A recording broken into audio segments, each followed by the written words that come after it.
Go. Yes, we're now live streaming on YouTube. Councillor Smith. Okay. Thank you. Good evening and welcome to this annual meeting of Daventry District Council. Apologies for the slight delay. We had a few technical issues. I'm hoping we're all okay for the meeting now. So we shall first go to prayers with Reverend Dawn Stokes. Thank you, Chair. Let us pray. Lord God, as we meet together this evening to conduct council business, we are mindful of the strange and difficult times that we are all living with. We want to acknowledge the courage and sense of vocation of all key workers who have kept our country going in various ways throughout lockdown. And we are especially thankful to all NHS staff and to those who work for the emergency services, social and housing services, and those working in education and social care.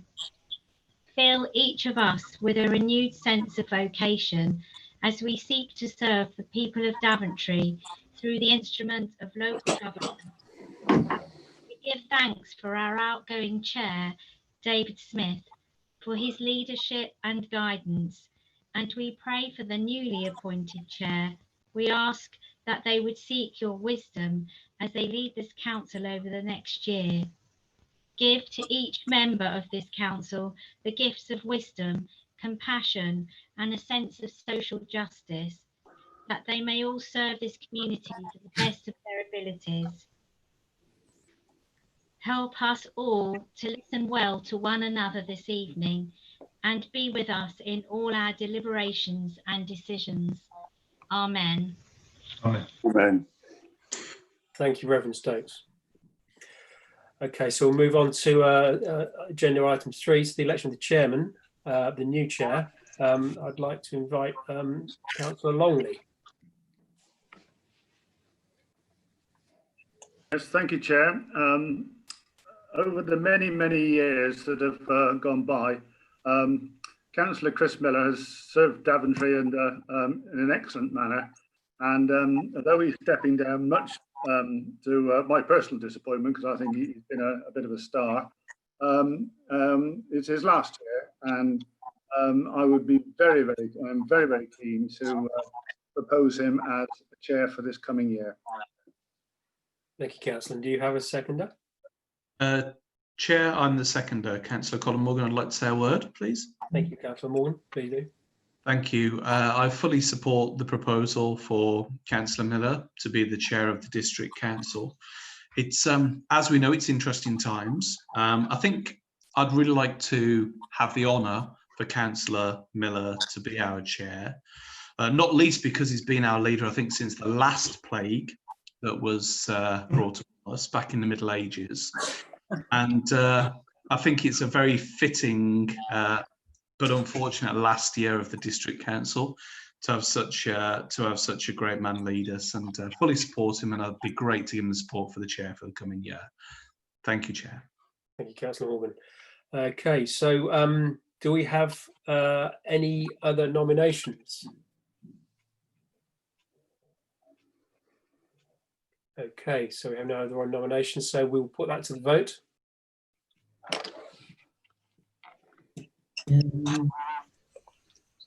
Thank you, Chairman. I'm now launching the vote. You will have, councillors will have 20 seconds in which to vote. How do I vote? I forgot. Oh.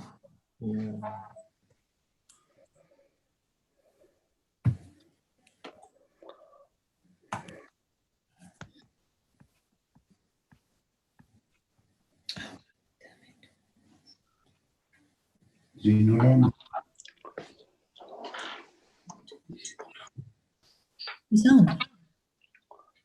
He's just come on. Thank you. So we have the results of the vote, and that is carried. So, Councillor Miller, welcome to your position as the new chairman of Daventry District Council.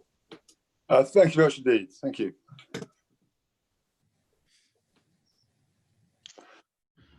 Do I have to make my declaration now? Yes, please. Thank you.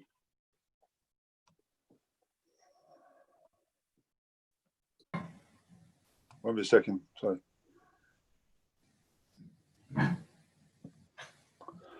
I, Chris Miller, having been elected to the office of Chairman of Daventry District Council, declare that I take the office upon myself and will duly and faithfully fulfil the duties of it according to the best of my judgment and ability. And I like the chain around my neck. Thank you very much indeed. That's a joke.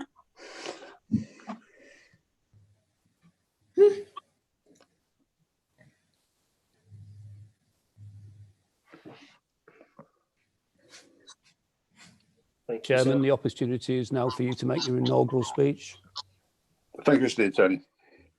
Well, first, can I just say thank you very much indeed for allowing me to be your chairman this coming 9 months, 10 months of our last year as a council. It is with sadness in one way that this council, which obviously the only one I know, I've been here since 1998, and many of my colleagues have been heavily involved for many years, including the opposition. Catherine Lomax was here when I first came as well, so Catherine's been around a long time. I just want to say, and Catherine has been, of course, chairman in the past, I just want to say it's a real honour to be selected as your chairman.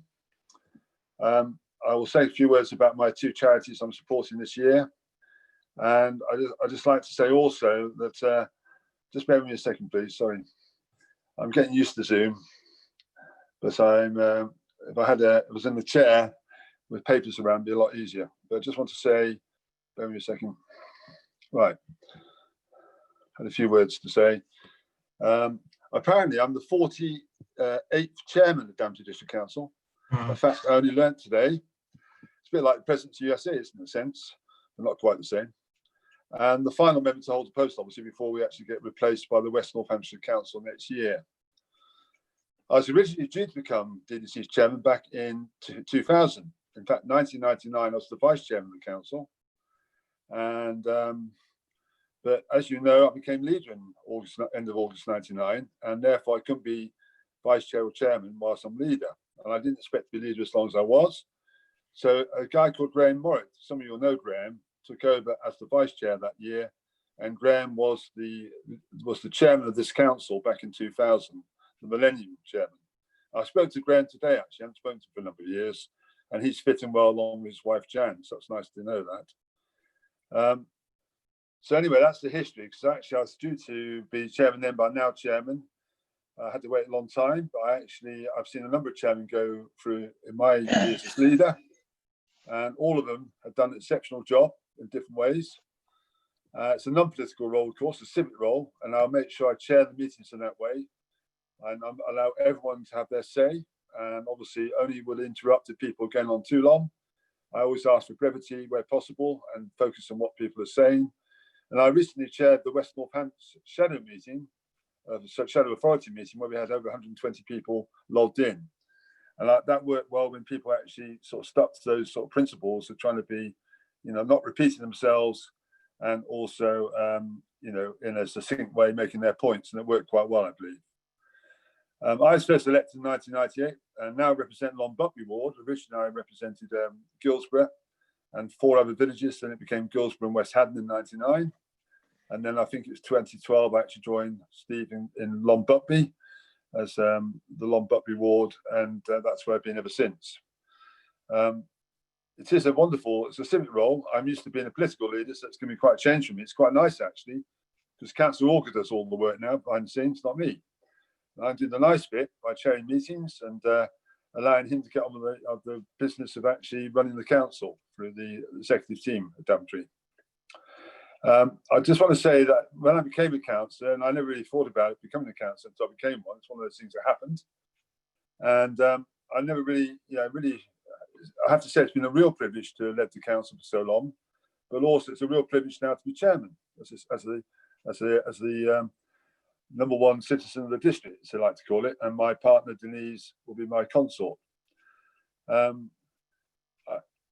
It's just want to make sure that my chosen charities are Time to Talk, a small charity operating solely within Daventry District in South Northamptonshire, which offers the free information, counselling and preventative intervention services for young people aged between 13 to 19, and for those with special education needs up to the age of 25. When I first became a councillor, actually, Time to Talk, when I was vice chairman all those years ago, it was then suggested to me by some that's a good charity to actually support. So here I am 20 years later, now supporting that charity in my role as chairman. My second charity I want to support is Marie Curie. And the reason for that is very personal in a sense. I know a number of colleagues over the years and friends who, some unfortunately who died of cancer, used Marie Curie in their latter years, which proved a tremendous benefit to them and their partners and their friends during those latter years. So that's really close to my heart, this charity, in terms of the support it does and care for friends. So therefore, that's one I've also supported this year in my year as chairman. So without further ado, I'd like to thank you all again.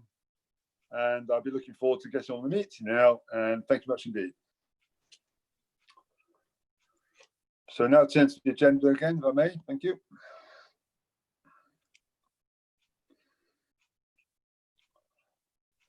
I'm still here. Item 3G, Chairman. I know, I'm just getting there. Sorry. Sorry, Tony.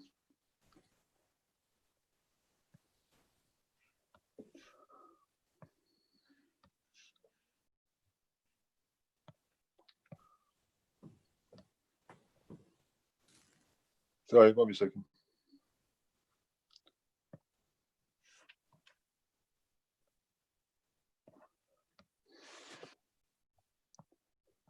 I think next time we get a paper copy done. I've got one with me at the moment. Hold on a second.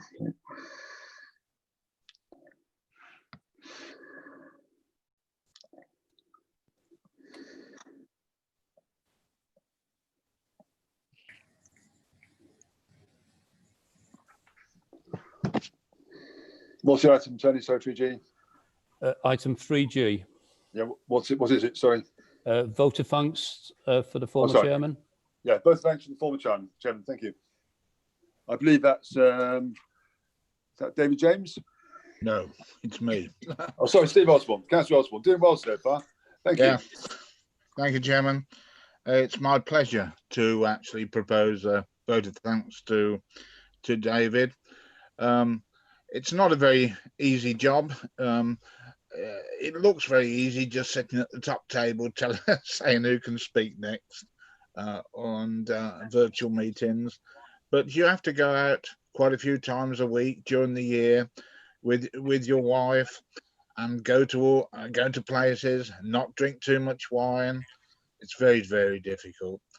But David has done so. He's gone out, he's represented this district, and he's become the district council. And I've heard very, very good reports, and it's been a pleasure to be a member while you've been chairman, David. So you and your wife, I'd like to again thank you. So there's my proposal, Chairman. Thank you, Mr. Councillor Swan. Do I have a seconder? Councillor Brown's indicating, Chairman. Councillor Brown, thank you. Thank you, Chairman. Yes, delighted to second this vote of thanks. And Councillor Smith, I think he's had an excellent year as chairman, despite it being an extremely difficult year to carry out the normal civic duties that a chairman would or chair would carry out in the name of Daventry District Council. But I know that he's worked extremely hard at building relationships in the civic arena across Northamptonshire in such a crucial time leading up to the unitary council. And I, for one, am glad, in fact, that he's going to be departing the chair, because it means that he can actually play a more active role as a councillor. And I'm sure he'll do that to full effect, because he's a very talented chap, and we'll enjoy having him on board in that role. Thank you very much, Councillor Brown. I think then we now put the proposition to council. Can you all please vote whenever Jill tells you to? Councillors, I am launching the vote again. Again, you'll have 20 seconds.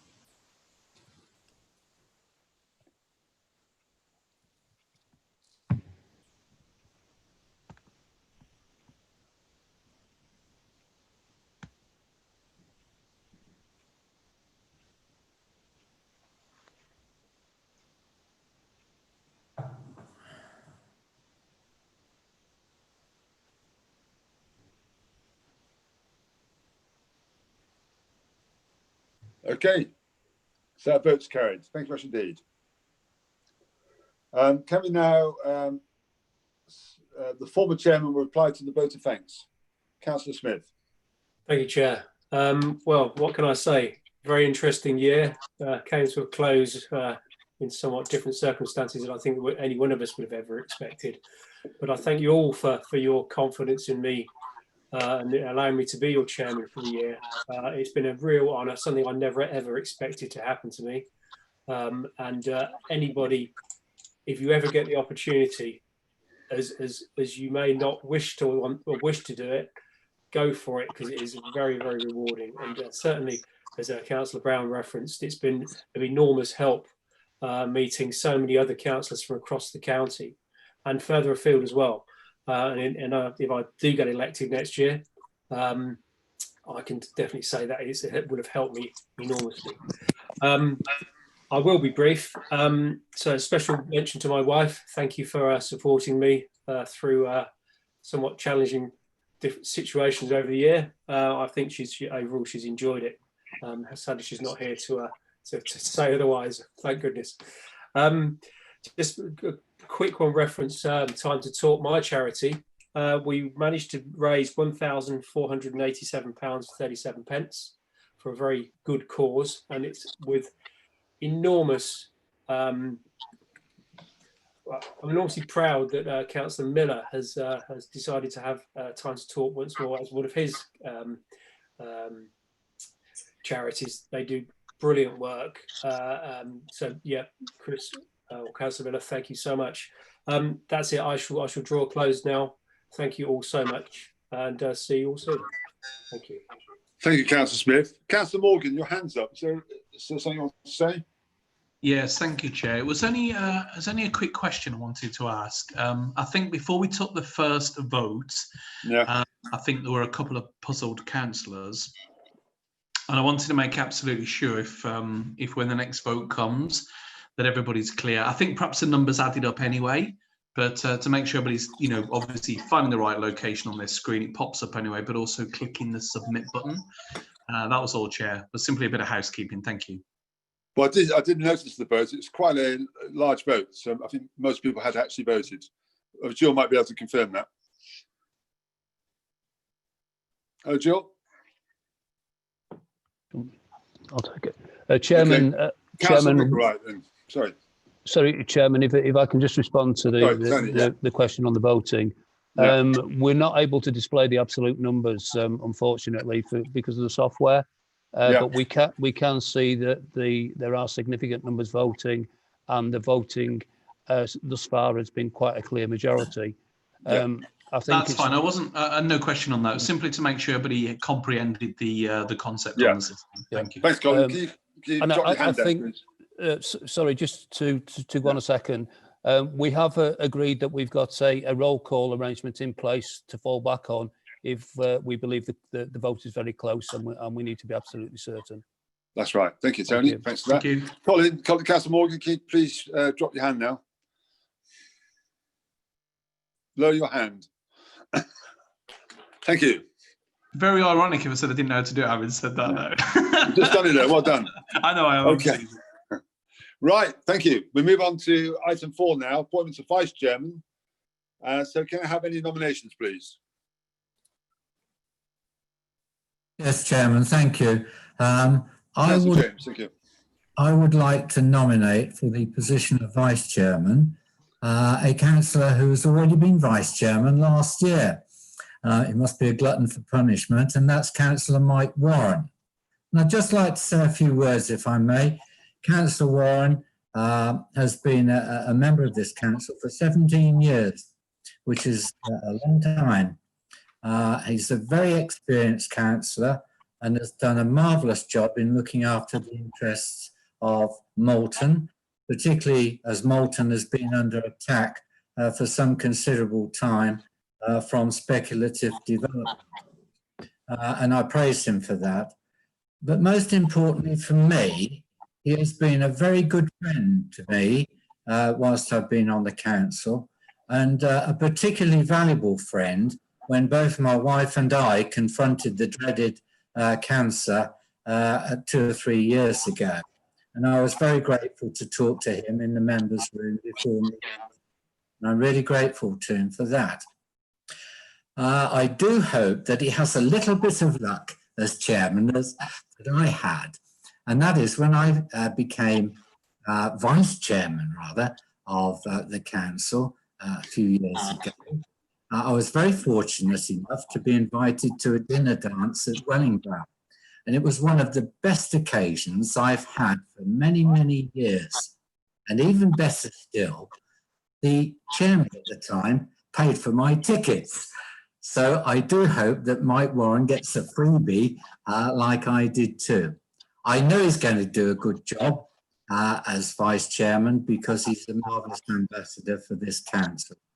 Thank you, Chairman. I'll let someone else second it.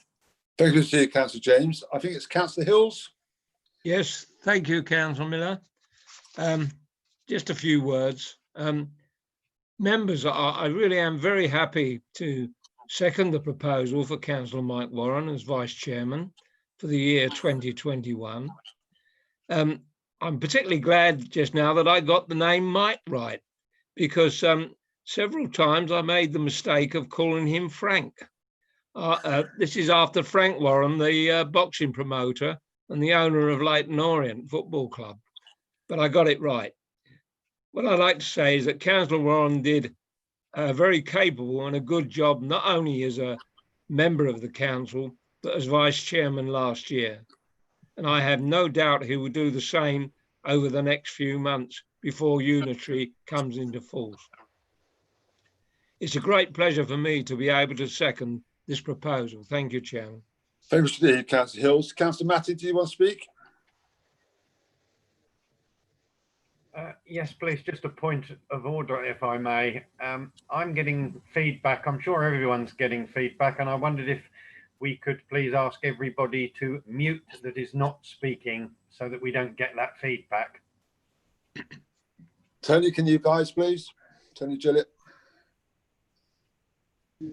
Yes, Chairman, it's up to members to mute themselves. I think there is probably a way I can do that from here. So if I notice members are not muted, I will attempt to do it from here.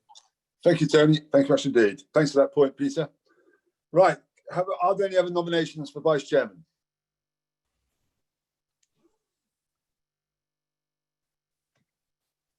No one showing. So therefore, we now move to the new Vice Chairman will make the declaration of acceptance of office. So over to you, Councillor Warren. And congratulations, sir. Chairman, sorry, we just need to get the agreement of council to Councillor Warren's appointment. Oh, my apologies. Sorry, Councillor. Sorry, Tony. Do we all agree Councillor Warren be the Vice Chairman? Is it going to be you saying Tony to vote? Probably better to use the vote just to be sure, Chairman. Okay. So everyone want 20 seconds to vote for Mike Warren. Yes, no, or abstain.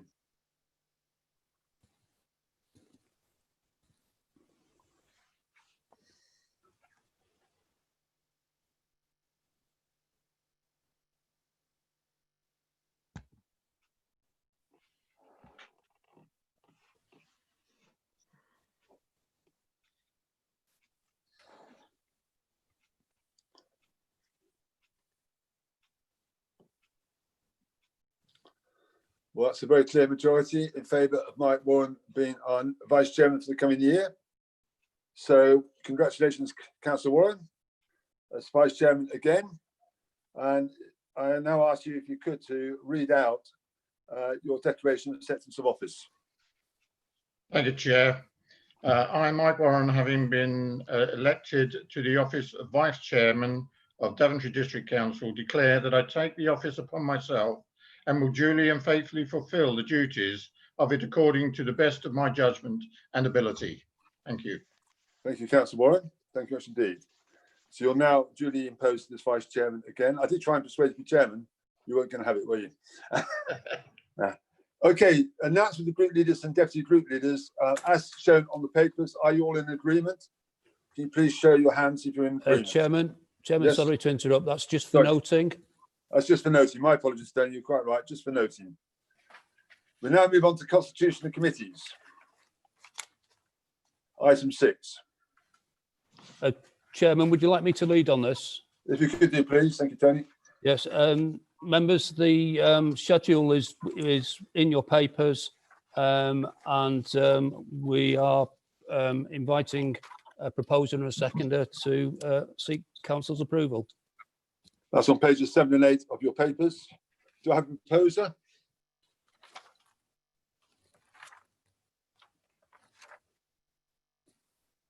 No one showing?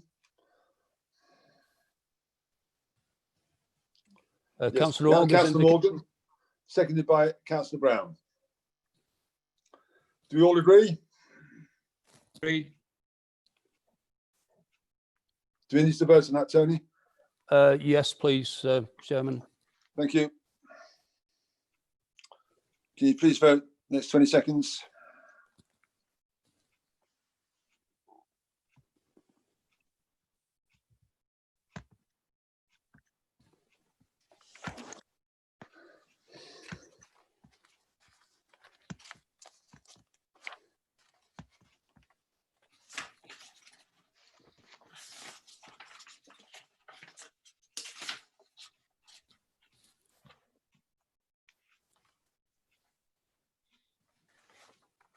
The vote completed, Tony? Yes, Chairman. All agreed? Yes, Chairman. Thank you, Mr. Lee. Thank you.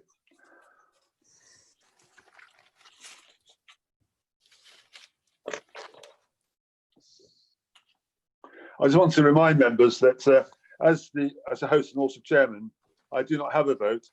The only time I will vote will be if it comes to a level vote after everyone else has voted, and I will tell you which way I vote if that situation should arise. So just to let you know how that works at the moment on this evening's meeting. We now move on to representations on outside bodies. Chairman, if I may. Yes, you may. Just draw members' attention to this. It's on pages 9 and 10 of your papers. There is one amendment to the printed paper, which is on page 9, 4 lines up from the bottom of the page.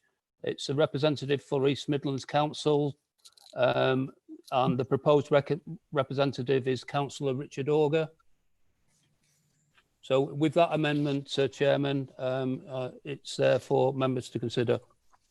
Thank you. Well, normally it's the leader who represents the council in that particular body, so that's why Councillor Auger has been put forward. Councillor Auger. Yeah, thank you. I'm happy to propose that if that's what we're happy with that. Can I just add a couple of words, Chris, in thanks to Councillor Wayne Howard, who has moved from the top team and to the back bench. And I just wanted to express my appreciation. Not only was he a colleague whilst I had a portfolio, but also as leader, he's been a great servant to the public and to the council. And I've been immensely impressed with him, and I'm very grateful to him. And I wish him the absolute best in the future.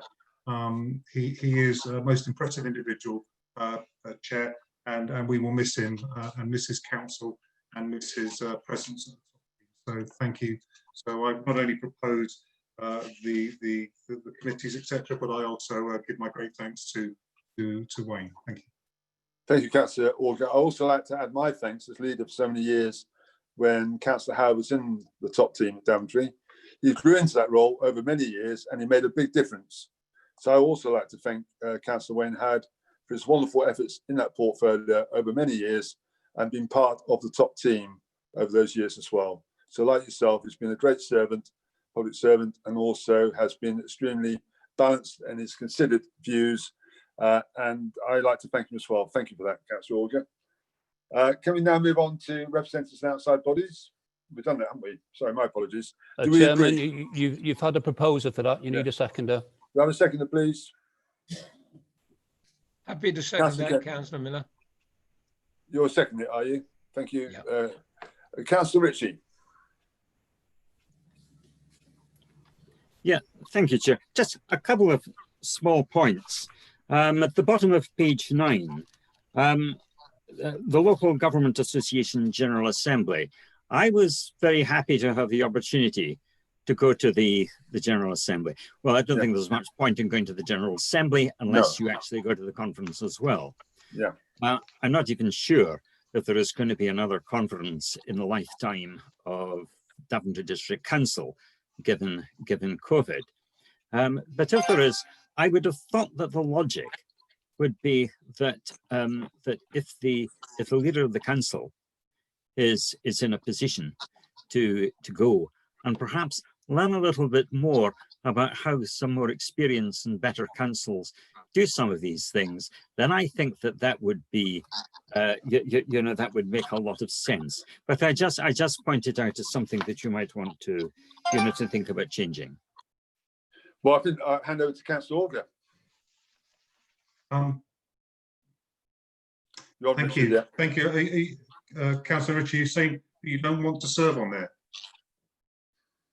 What I'm saying is I would be very happy to, but I say I would have little interest in going to a local government general assembly, which I believe is a meeting, an exceptionally boring meeting of about an hour of LGE accounts and matters like that.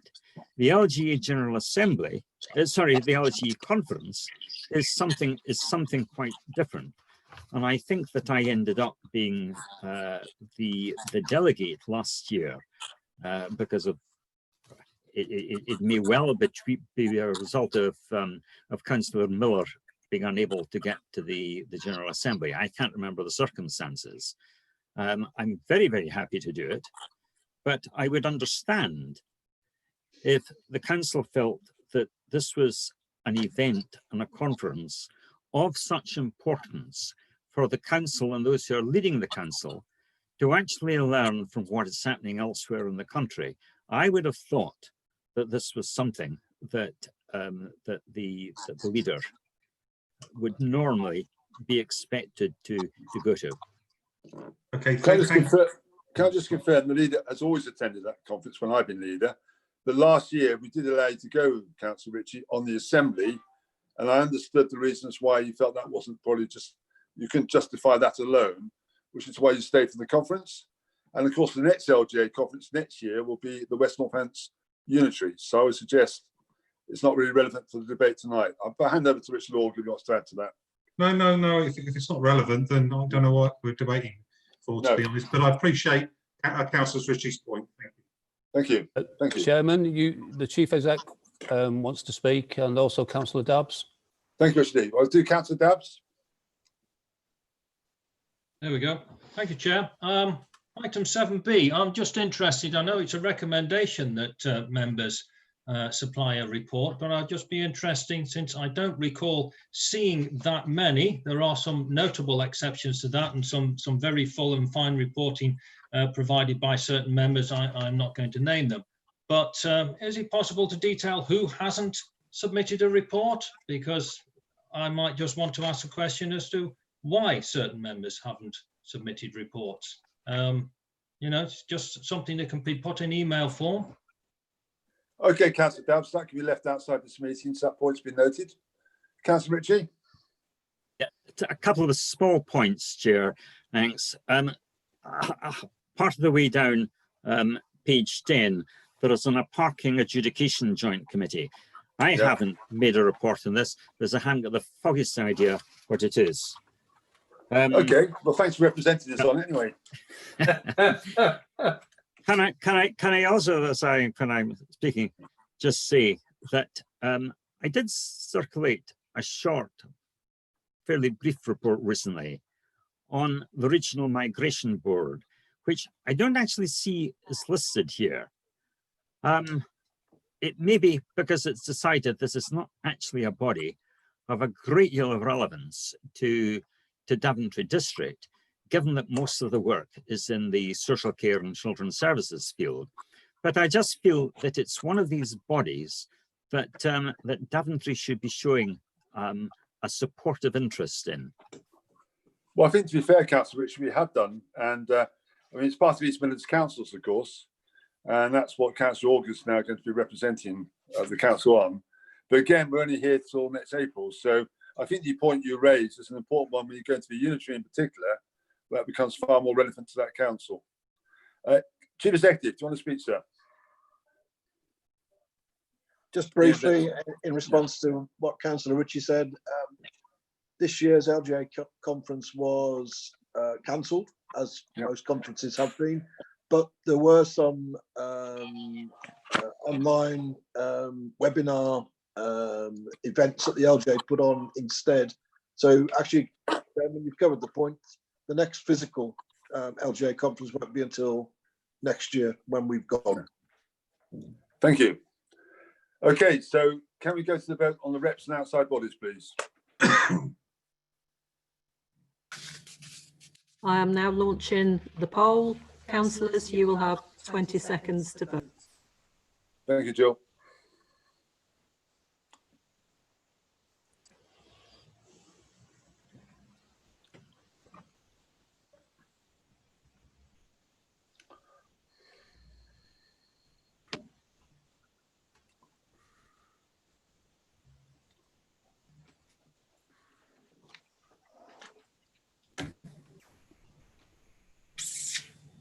Well, again, that's very clearly in favour, 94% in favour, 6% against. So that's carried. Thank you. Move on to apologies for absence now.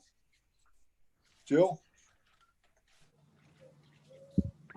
Chairman, two apologies for absence from councillors Kevin Parker and Leslie Wolno. Thanks, Marina. Thank you. Any other? That's it. Thank you. Yeah, minutes of the last meeting held on the 20th of February. We always note that any queries, etc., are submitted in writing to the monitoring officer by noon on Wednesday, the 22nd of July. Were there any, Tony, anything submitted to you? None reported, Chairman. Okay, so those minutes are agreed then. Thank you. And declarations of members' interest now. Relating to tonight's agenda. On top of the ones you already got registered on your members of interest forms. No one's actually showing, so we'll take those as read. Right, Chairman's announcements. I've already said a few words as Chairman. I've told you about my charities, and I just want to say again about these meetings. My job as these meetings is actually to chair them in a fair way and make sure we get the business done in a balanced and efficient way. And that, again, is one of the reasons why I'm saying to all members that if you're going to say anything, please don't repeat it more than once. And because people are watching on YouTube as well, and therefore makes the meeting flow more easily. So that's all I have to say on this meeting. So thank you for that. And we now move on to questions on the Council Procedure Rules 10 and 11. And I believe we have 2 questions from members of the public. So I'm going to ask them to come forward now, and I'll tell you the order. I was notified of these today, the people who want to speak. Right, here we are. Okay, so the first one is Chris Myers, to the Leader of the Council.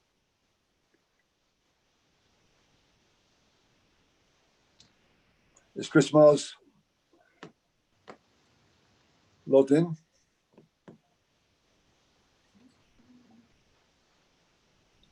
Don't think he is actually, is he? Oh, yeah. Okay, I'll read the question out. Sorry, who's that? I have 2 questions relating to are you there, the Chris? proposals to build a new school. Yeah, sorry, Can you Chris, hear I me? see you now. Yeah, okay. Yeah. You want to read your question out, Chris? Thank you. Yes, a question relates to building a new school on the land adjacent to Easton Way in Daventry. I would like to ask the Leader of the Council, 1, to what extent has the environmental impact of building a new school on a greenfield site, Easton Way, been assessed? Can the Leader of the Council assure me that a full environmental impact assessment will have been carried out and acted upon before a decision is made to go ahead?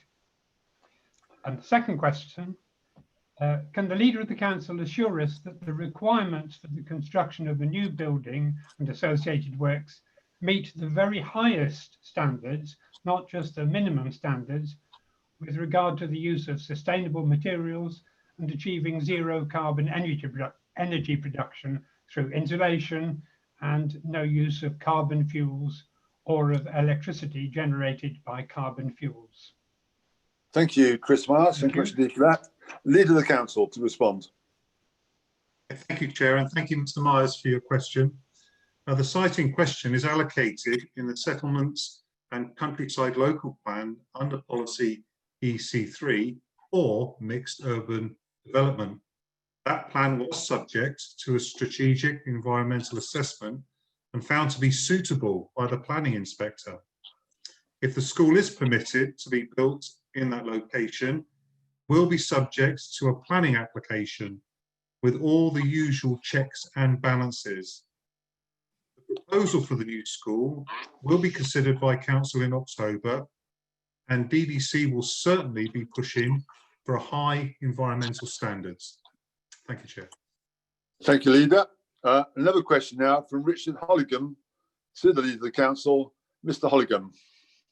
Thank you. Good evening. My question is relating to the charging of electric vehicles in rural communities, particularly with particular reference to no off-road parking. It's become very clear that the future of road vehicles very much depends on the electric motor, unless technologies such as hydrogen power improve. From a personal point of view, I would like to trade in my petrol vehicle for an electric car, but I have a problem. I live in Cretan, my house has no drive, the car is parked on the street, and it would be impractical and not safe to run a cable from the house to the car to recharge.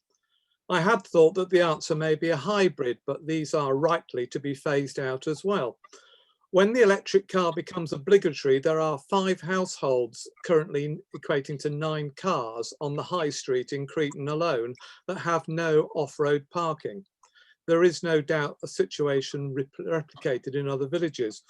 So I'd be interested to know what plans does Daventry District Council / West North Hantz have for assisting rural communities in addressing the problem of charging points, both for personal domestic use and for general access. Thank you, Mr. Holligan. Leader.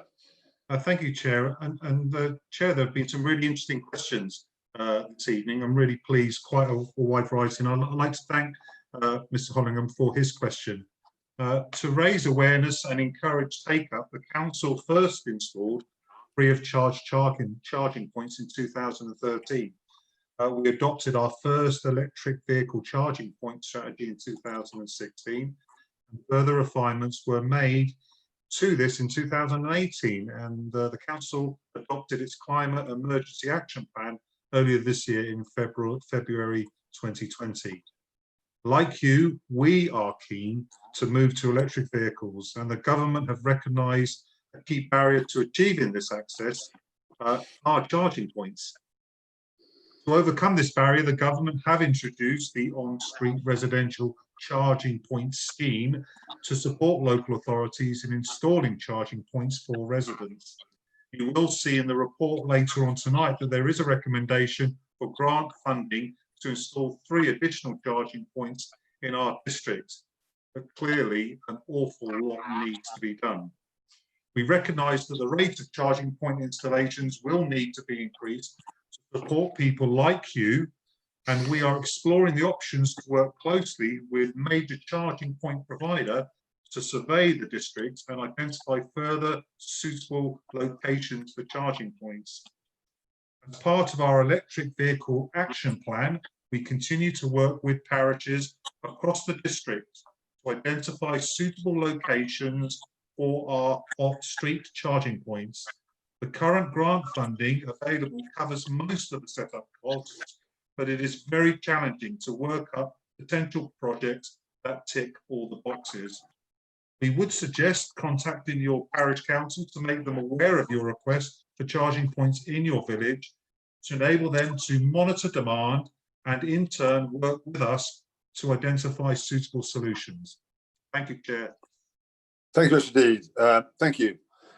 We now move on to agenda item 12.2, questions under Council Procedure Rule 11. I just want to remind these are coming from councillors, and they're also allowed to ask a supplementary so they wish to do so. So the first question is from Councillor Ken Ritchie to the Leader. Thank you, Chair.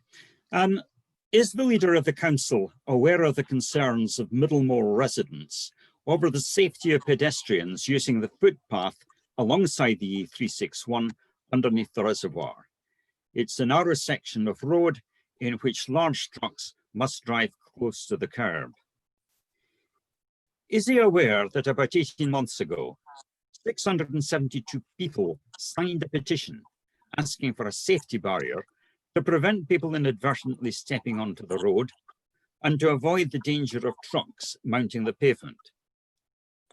I'm grateful to DDC officers for the support they've given in the case for a barrier, and I understand that the Micklewell developer has accepted an obligation to provide adequate footpaths and cycleways to the town centre, including along this stretch of road.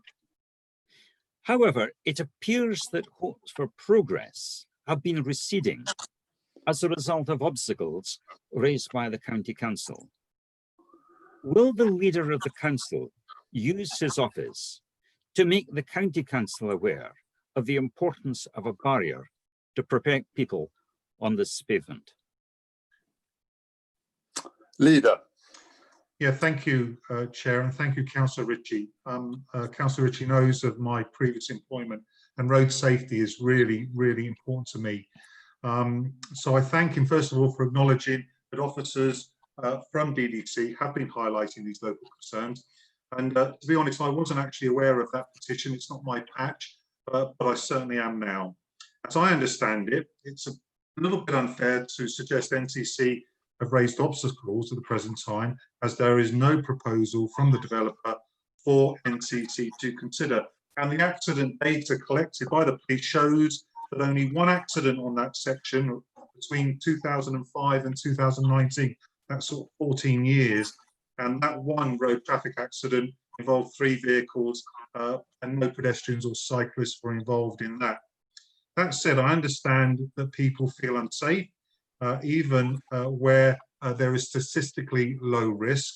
I therefore am happy to raise it, more important than happy, and to that end, I've already written to Highways and I will report back to Councillor Ritchie in due course with regard to what they intend to do. And I do promise him I will work with him on this to ensure that we keep our people safe. Thank you, Chair. Thank you, Leader. A supplementary, Mr. Councillor Ritchie. Just I'm a little bit disappointed in these cases, always in the references to how many accidents there have been. You know, statistically, that is not an adequate measure of risk. There are residents of Middlemore that would be able to point out to you the number of times that they have seen a truck going onto the pavement. It is a narrow pavement that is used by lots of children going down that road to school, mothers pushing prams down that road and so on. I think that if the leader of the council is able to have words, I appreciate that there are some technical problems because of the narrowness of the pavement and the fact that it is alongside the dam wall. But nevertheless, even if it is not possible to have the sort of barrier that would give 100% or as near as you can get to 100% protection. Now I understand there's recognition it's not broad enough to accept cycles as well as pedestrians, and some sort of railing that gives reassurance is, I think, that all the people would like to see at the moment. Thank you. Thank you, Councillor Ritchie. Do you want to respond, Councillor Auger? Yeah, I do, and I think Councillor Ritchie is absolutely right. I used to get really frustrated when I've been fighting for safety measures when the data doesn't support it. But the problem is, with regard to the funding for some of these safety features, there is a limited budget, and they tend to go where there have been fatal road traffic accidents or serious accidents with life-changing injuries. That seems to get the money first, which goes along to the point that, you know, surely it's better to prevent it than have to then deal with it once it's happened and someone's life has been ruined. But I do promise him I will do everything that I can to work with the council to try and get this certainly raised and to see what we can do with regard to resolving the problems. I can only promise I'll do my best, and I'm quite happy to work with Councillor Ritchie to that end. Thank you, Councillor Auger. Thank you, Steve, for that. Councillor Morgan, this is really just a question and answer session. So I know you've got your hand up. I prefer not to take that, if I may, because it really is just a question and an answer and not a debate in this particular part of the meeting. And then move on to the second question now from Councillor Ken Ritchie to the leader. Thank you, Chair. Will the leader of the council tell us what proportion of DDC's public consultations over the past 4 years, and that I exclude the recent consultation in the new secondary school and exclude consultations relating to planning applications. Just what proportion of these other public consultations have had consultation periods of less than 12 days and have not provided a list of questions or issues to enable a proper analysis of this. Leader. Yeah, thank you. I think Councillor Ritchie's really tested me on my briefs to get myself up to speed on these things, and they have been really interesting questions. So I'll give you my prepared statements, Councillor. Hopefully it will resolve your concerns. The consultation on the disposal of the land at Eastern Way was not a traditional consultation involving policy development. The council already has a policy seeking the establishment of a third secondary school, and has a policy in the settlement and countryside local plan calling for the urban development of that site. The only question to be considered is whether this site should be disposed of as the government have requested. There is a statutory process for this, which the council has complied with. That said, as the decision has been called in for consideration by the Scrutiny and Improvement Committee, the decision cannot be made tonight, and accordingly, the consultation period has been extended until the 21st of August, giving 6 weeks in total, and all existing responses will be considered as well as any new ones. As for previous similar cases in the last 4 years, 4 rounds of open space disposals, not including this case, were dealt with in a similar way. As there was no time constraints on these, they were allowed a week from the final newspaper notice, but did not have the additional promotion applied in this case. Earlier this year, 2 rounds of consultations with registered providers concerning temporary changes to the council's housing allocation scheme consisted of a copy of the proposed document and a request for comments, in each case with less than 12 days to respond. Other consultations have been extremely varied, from housing needs surveys to consultation on the toilets at Daventry and Park. Over the last 3 years, there were 64 such consultations of one form or another, which raised complex issues, and as such were given 6 weeks for responses.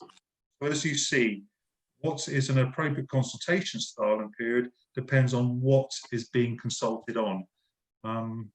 Hopefully that will satisfy your question, sir. Thank you, Leader. Any response back, Councillor Ritchie?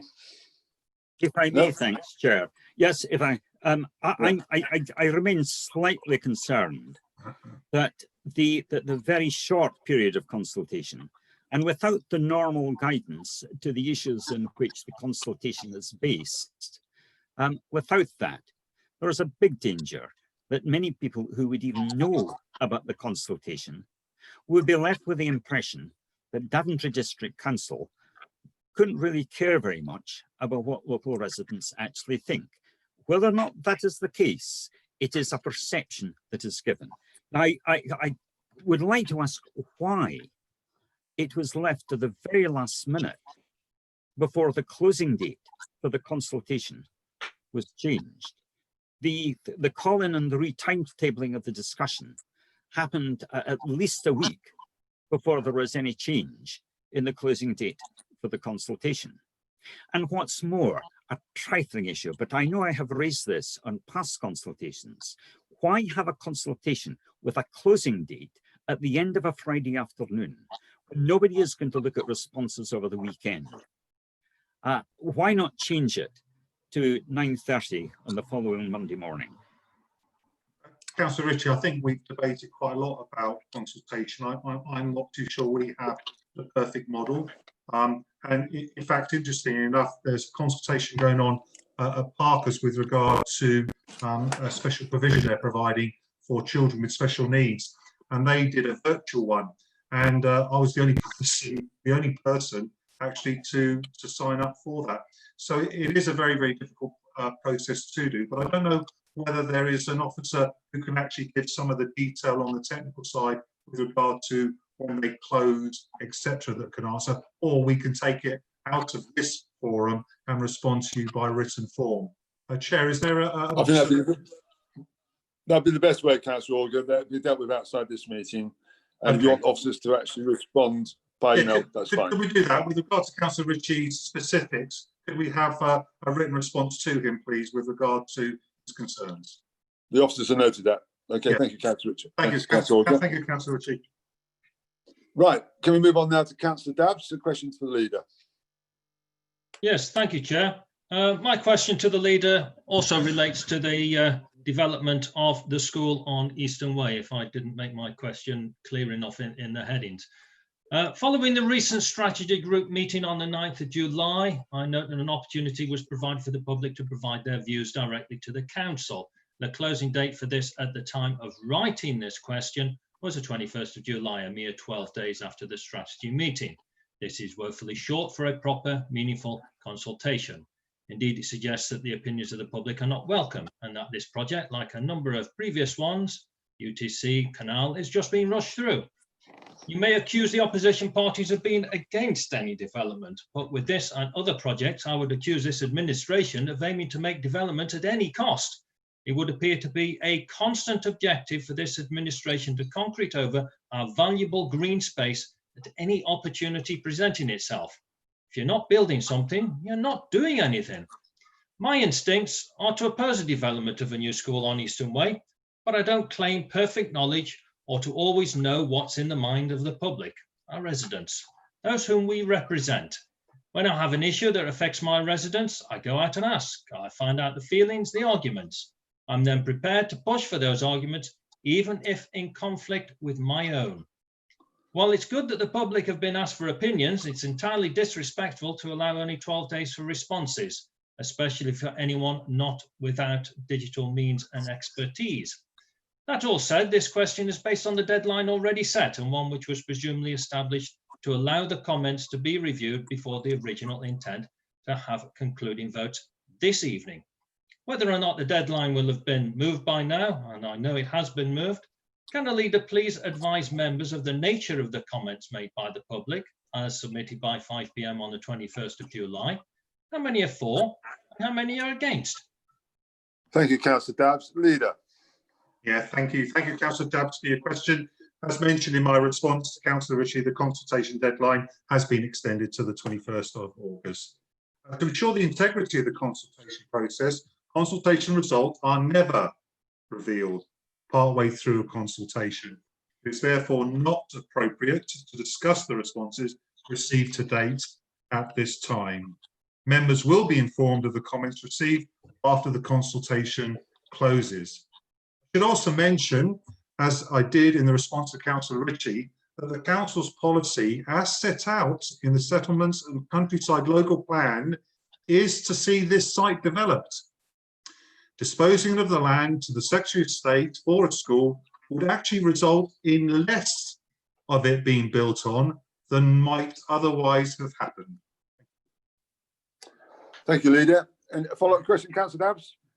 Yes, yes, thank you, Chair. On Tuesday, well, this matter came up at the Shadow Executive, and I recall the leader of this council, Councillor Orger, mentioned those who were in opposition as NIMBYs, which is not a very friendly remark, I feel. I can see that it's not in his backyard because he lives nowhere near Daventry, but it's in the backyard of the residents who actually voted for him on the county council. So many of these people in Daventry, and he happens to share lots of his ward with my ward. And I've spoken to lots of people who are thoroughly against it. And I know on Tuesday he mentioned a great long letter that he received in support. Maybe he has, but I've also seen a great long letter from a Mr. Higgins, who's in one of my wards. And this is not just some rant saying I don't like it, but this is a long and justified, well-argued, fully detailed letter with maps and diagrams and showing level of concern by a Daventry resident. So I don't think we're NIMBYs at all. I think the crux of the argument is this is a valuable green space and people are fed up with losing their green spaces. So I would finish this with asking Councillor Auger if he'd like to withdraw his remark of NIMBY, as maybe it was the heat of the moment on Tuesday, but I didn't particularly enjoy it. I find it quite insulting, so perhaps he would apologise.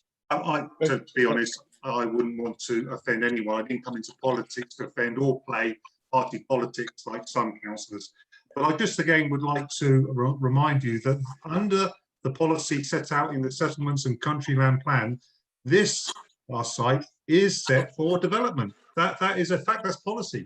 So what we're trying to do there is make the best use of that land for everybody, especially for the generations to come who want good educational standards in this town, but want, and we will need a new secondary school that needs to be paid for. All these things will benefit the people, the children, aspirations, the economy. It is absolutely a positive. And on top of that, building a school there ensures that we retain as much greenery as we can. Thank you, Leader. The last question comes from Jonathan Harris, Councillor Jonathan Harris. Thank you, Chair. Firstly, I would like to thank all of the staff at Daventry District Council for all of their efforts and working so hard to support the community during the coronavirus pandemic. It's impossible really to single out individuals, but I would specifically like on record to thank Alan Burns and his team for their work with the Daventry Community Hub and their work much wider in other wards.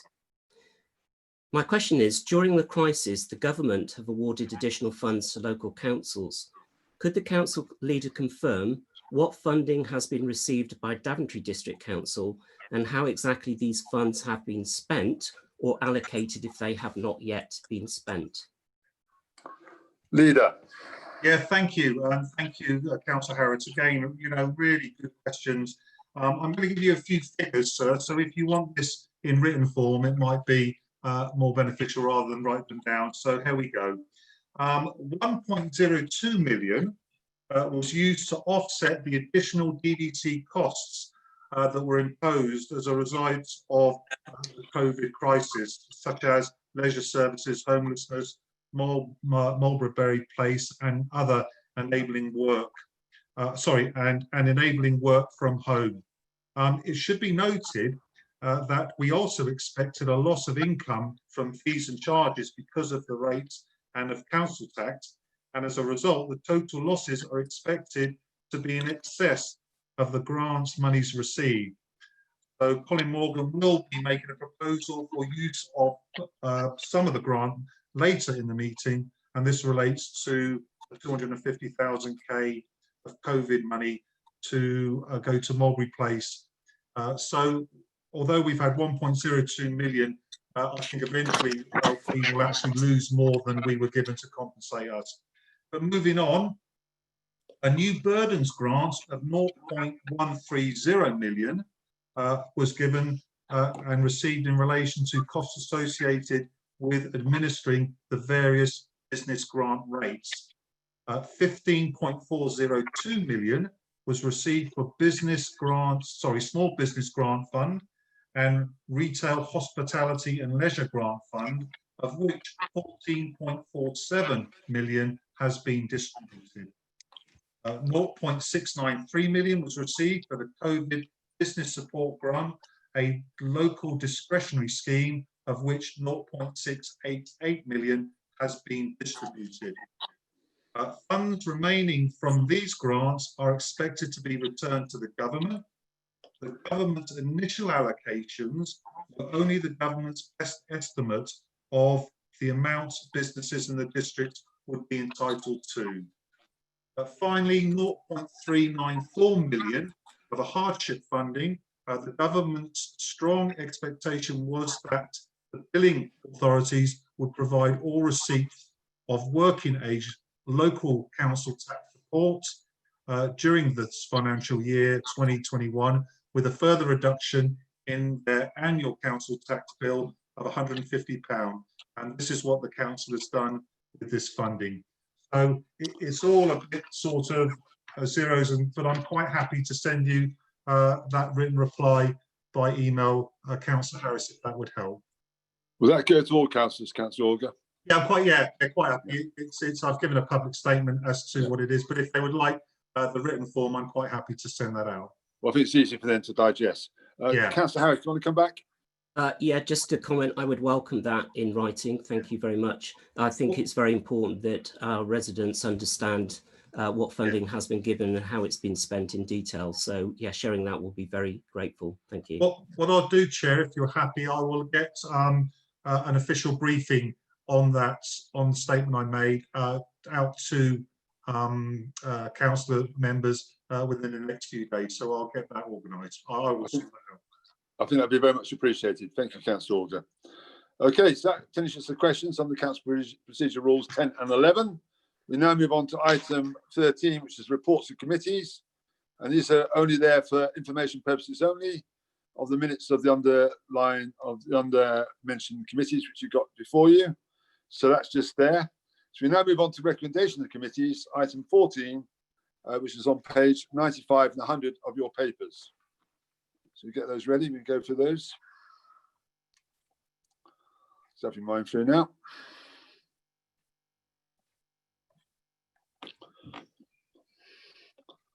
So the first recommendation is on, it's the strategy group of the 28th of May, Welford Conservation Area Designation, Councillor Chancellor. Thank you, Chairman. Some members were present at the strategy group meeting, but I'll just give a brief overview of what's happening here.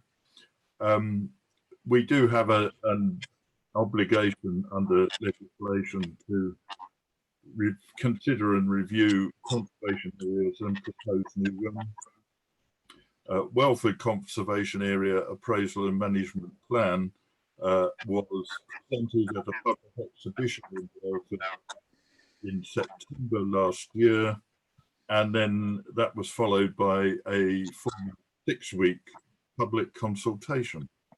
It's actually quite pleasing to be able to report the effectiveness of public consultation in some matters. We had a total of 28 responses, which is quite the response rate for a public consultation on something like this. 7 of those only provided their contact details, but the other 21 made written representation, and these have actually had an effect on changing the proposal. It's true to report that the responses were generally support was being proposed, but there were some requests for changes to the boundary and wording of the appraisal and management plan. For example, there is a neighbourhood development plan for Welford made in 2017, and they were concerned that the proposed conservation area appraisal and management plan included the phrase larger scale development, which was not covered by the local neighbourhood development plan, and those words were changed. There were 3 requests relating to wider application of Article 4, and 3 respondents requested for particular buildings to be added to the local list. These are undesignated heritage assets. They also identified 11 candidates for the local list which lie within the conservation area in place, but 2 candidates were also were added. There was a request to include areas which they were already covered by other legislation, and there was a request to include an extra piece of land which actually lay out too far beyond the proposed boundary for it to be effective. So as a result of this consultation, Chairman, the conservation area appraisal and management plan was modified And the proposal before council this evening is that the proposed conservation area boundary be designated as a new conservation area, that the proposed changes to the conservation area appraisal and management in response to representation be approved, that further minor editorial changes be made to reflect the fact that the document will be in its final form, that the conservation area and appraisal management plan be adopted, therefore, as a supplement document, and that the local list entries for Welford be agreed. Article 4 directions will be made subject to further consultation and reports back through the usual channel, Chairman. Thank you, Councillor Chancellor. Councillor Osborne. It's my pleasure to second the recommendations, Chairman. Thank you. Are there any speakers? No speakers. Can we vote on that, please? Members, you will have 20 seconds to vote.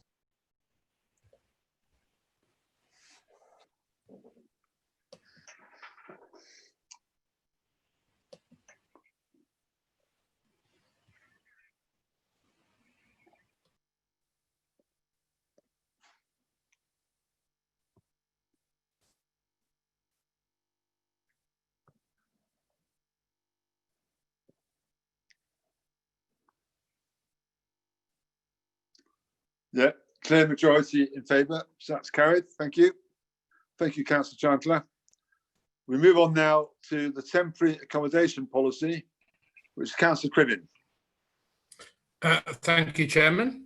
I'm just reminding members here that this has been in the pipeline actually for quite a long time. It came to strategy group initially back in January 2020, where we agreed then for it to go out to consultation, and that went through to February council, the last council we had before lockdown. So it was agreed that we would go out to consultation on that.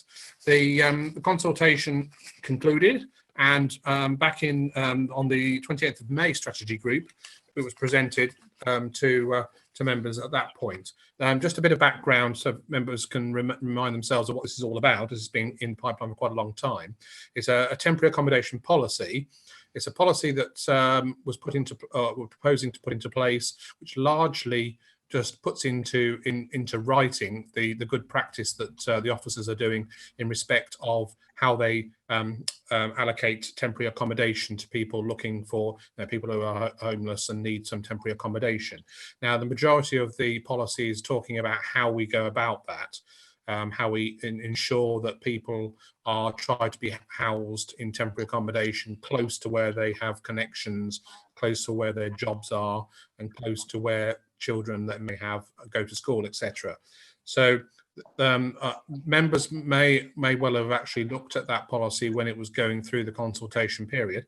We're coming back today, really. The consultation period did not raise any changes to the policy, and so about 90% of the people who responded to the consultation were fully in favour. We just had one person that responded that was not in favour, but didn't give us any further information as to why they weren't. So we have no amendments to the policy as put out to consultation.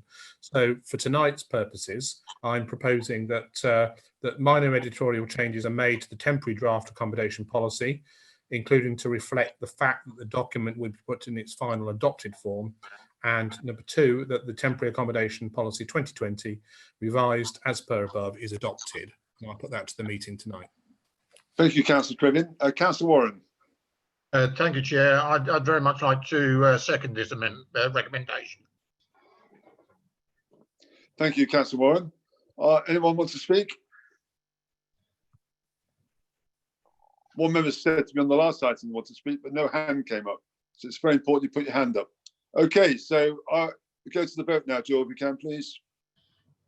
Members, you have 20 seconds to vote.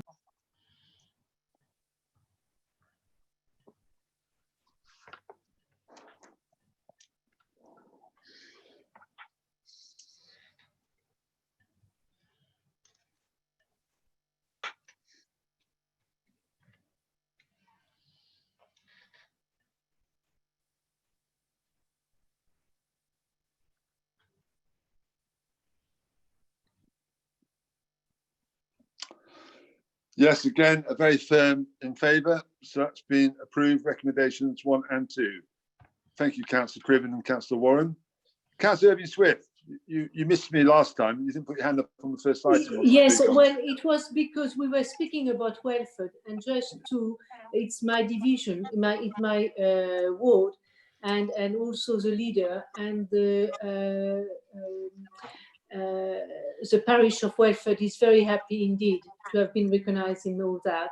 And just now I could not vote because I didn't have the voting intention. So sometime it doesn't happen. And finally, a lot of my, I have a lot of background noises, and I could not hear every word of the previous speaker, of Councillor Chandler. It was a very, very bad reception. So I don't know if you have the same problem for all of you, but I have some problems. Thank you. Thank you, Councillor Smith. I'm sure Tony Gillis and his team will look at those points. We move on to the next item now, which is the climate local commitment, and Councillor Guildford. The council became a climate local authority in October 2012. Each year, an annual review is undertaken to reflect our progress against the commitments we've set ourselves. A report was presented to strategy that provided this information. Climate local is about recognising the effort that is required to minimise the effect of climate change locally, nationally and globally. In 2019, the UK government set an ambitious target for net zero emissions by 2050 and declared a climate emergency.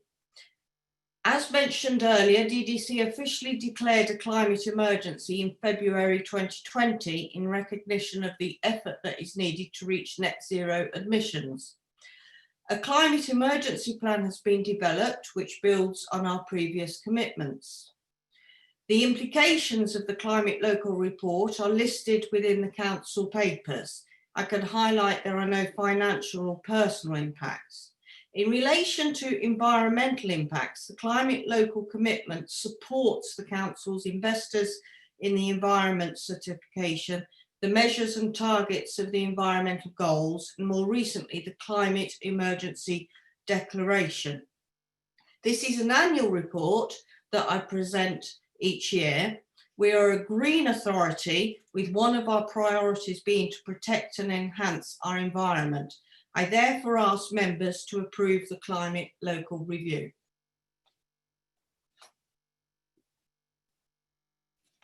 Thank you, indeed, Councillor Guildford. Councillor Brown. Yes, thank you, Chairman. I'm very happy to second this, but I think it's important that we put this into context. This is an update on our progress against objectives that were set a fair number of years ago, and I think in the context of today's views on climate change and our new endeavours to minimise our effect on the environment, they do appear quite meagre. So whilst I welcome progress against the objectives set back then, I'd also underline my keenness to see similar targets go further and achieve more. And certainly in my position as the chairman of the Environment Task and Finish Group at the Shadow West Northamptonshire Council, we're trying to bring together all of the positive work across the West Northamptonshire area in tackling climate change. And whilst this was a good start at the time, I think it's been superseded, and certainly there's a lot of good work going on by the likes of Councillor Harris, Councillor Guildford herself and others across this council in an effort to tackle this problem. Thank you, Councillor Brown. Councillor Harris. Thank you, Chair. Thanks, Councillor Brown. You took the words out of my mouth. Meagre is probably the word that I would use, and I recognise your comment that things have indeed moved on. And I think it's really just to make the point that we do need to do more, and we need to do more quicker. I want to make a point specifically, and it does relate to the West Northampton Shadow. Councillor Brown is aware of my comment on this. It's disappointing that the Task and Finish Group doesn't have wider representation. I very clearly see this as a non-political issue, and I would still urge that we maybe look at extending the remit of the Task and Finish Group and its membership along a non-party line, so not worrying about representation, because it is cross all parties and all views, and even in fact extending it to include external members. Thank you. Thank you. Councillor Ritchie. Thank you, Chair. I sort of support what Councillor Harris has just recommended. I accept that this report was really based on targets that were set 8 years ago, and the debate has moved on since then. Nevertheless, I'm not certain that that is a good enough reason for saying that this report is adequate. Councillor Guildford has acknowledged that the whole objective of Climate Local was to make people aware of the need for change, the need for something for tackling the climate emergency, at local, national, and all levels. And yet, most of what we have talked about are how we improve our performance in reducing the carbon footprint of the district council. Now, of course, that is important, but the district council's footprint from its own operations and activities is only a fraction of 1% of the carbon footprint of the district as a whole. And I believe that what we are really called upon to do is to provide leadership. And I think from that point of view, I have found it very, very disappointing, the lack of the public communication. Okay, maybe I accept that there are good things that are in store, and there are positive things that have been achieved and promised. So I think that while that is good, I nevertheless feel that this is an area where we've got a report. I'm not sure when something is going to come back to this council with an update. If we say that we have got a climate emergency, we cannot simply have the odd report that goes through the strategy committee, and assume that all is well. Having a wider forum, as indeed they do in Northampton Borough, and they consult outside the council in South Northants, I don't understand why we are not actually doing more of those things. And I just hope that EO's chair and the leader and the Councillor Guildford as the portfolio holder will look for a way of making sure that we have updates on every council agenda. Because if we believe that there is a council emergency, a climate emergency, and we're serious about that, then I think that we have got to have that under constant review. Thank you, Councillor Ritchie. Councillor Guildford. Right. Well, yes, my area is very much a hot topic, and I'm very enthused about it. And I've worked in the environment as both an officer and a member for a long time now. I think the fact that we've had 2 questions this evening shows that it is in the public domain and people are aware. The fact that we have 3 reports under environment on the agenda this evening. I take your point about the targets being set 8 years ago, but I thought Councillor Brown was very eloquent in the reasons for where we are today. I also remind you and others that I attended Scrutiny and Improvement, and we reported there on progress on various environmental activities. We also have the portfolio holders group that I have to report against the environmental goals and the various corporate plan targets. So I do feel there is publication of what we're doing across the council, but I do take your points on board about, and that is out my remit, the task and finish panel for the West Unitary. I know though that I think it's our own chief executive that heads that up. Correct me if I'm wrong, so we can keep a voice going there. But yes, I would have thought it could be opened up to consultation with the environmental portfolio holders at least from each council. But before you this evening, you have this report, which is an update. I've got 2 other reports to report on environmental, and I ask that you approve the report.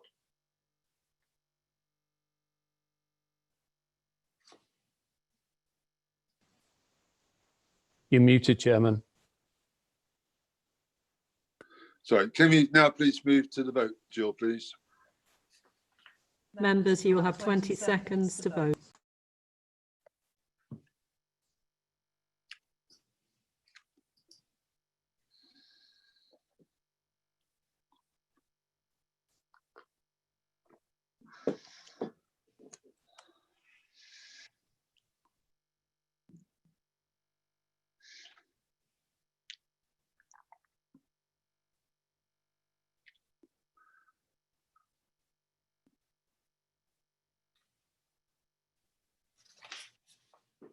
Thank you. So just over 3/4 voted for and 7% against, and 70% abstained. So that's gone through. Thank you, Councillor Guilford. Can we move on now to tree policy, which again is Councillor Guilford. Okay. So you have before you a tree policy and a tree action plan, which have been developed in support of DDC's commitments to the Climate Emergency Action Plan. As advised earlier, DDC have declared a climate emergency in February 2020, and a raft of measures have been developed to tackle this over the next year and longer term to influence the West Northamptonshire Council policy. One of these measures is the introduction of a tree policy and an action plan. The intention to create a tree policy and an action plan was established in February after much championing by myself. Given the limited remaining lifespan of DDC, it was deemed appropriate to produce a succinct but effective tree policy that outlines our key commitments in relation to current tree management and extending tree cover. By adopting the tree policy now, it is hoped that we will strengthen our policy in this area and enable us to, as I said earlier, influence going forward. Surprisingly, this, considering what we've just been talking about, this policy commits us to an ambitious target to double tree cover in the local authority area by 2030. I acknowledge the target is ambitious, and there was a good debate at strategy about whether it was realistic. In answer to that, I say let's cast our minds back to our environmental targets we have set in the past. The publication of Making Waste Work in 1995 set local authorities an aspirational target to recycle 25% of their household waste by 2000. What did we do? We aimed for 45%. What did we achieve by 2006?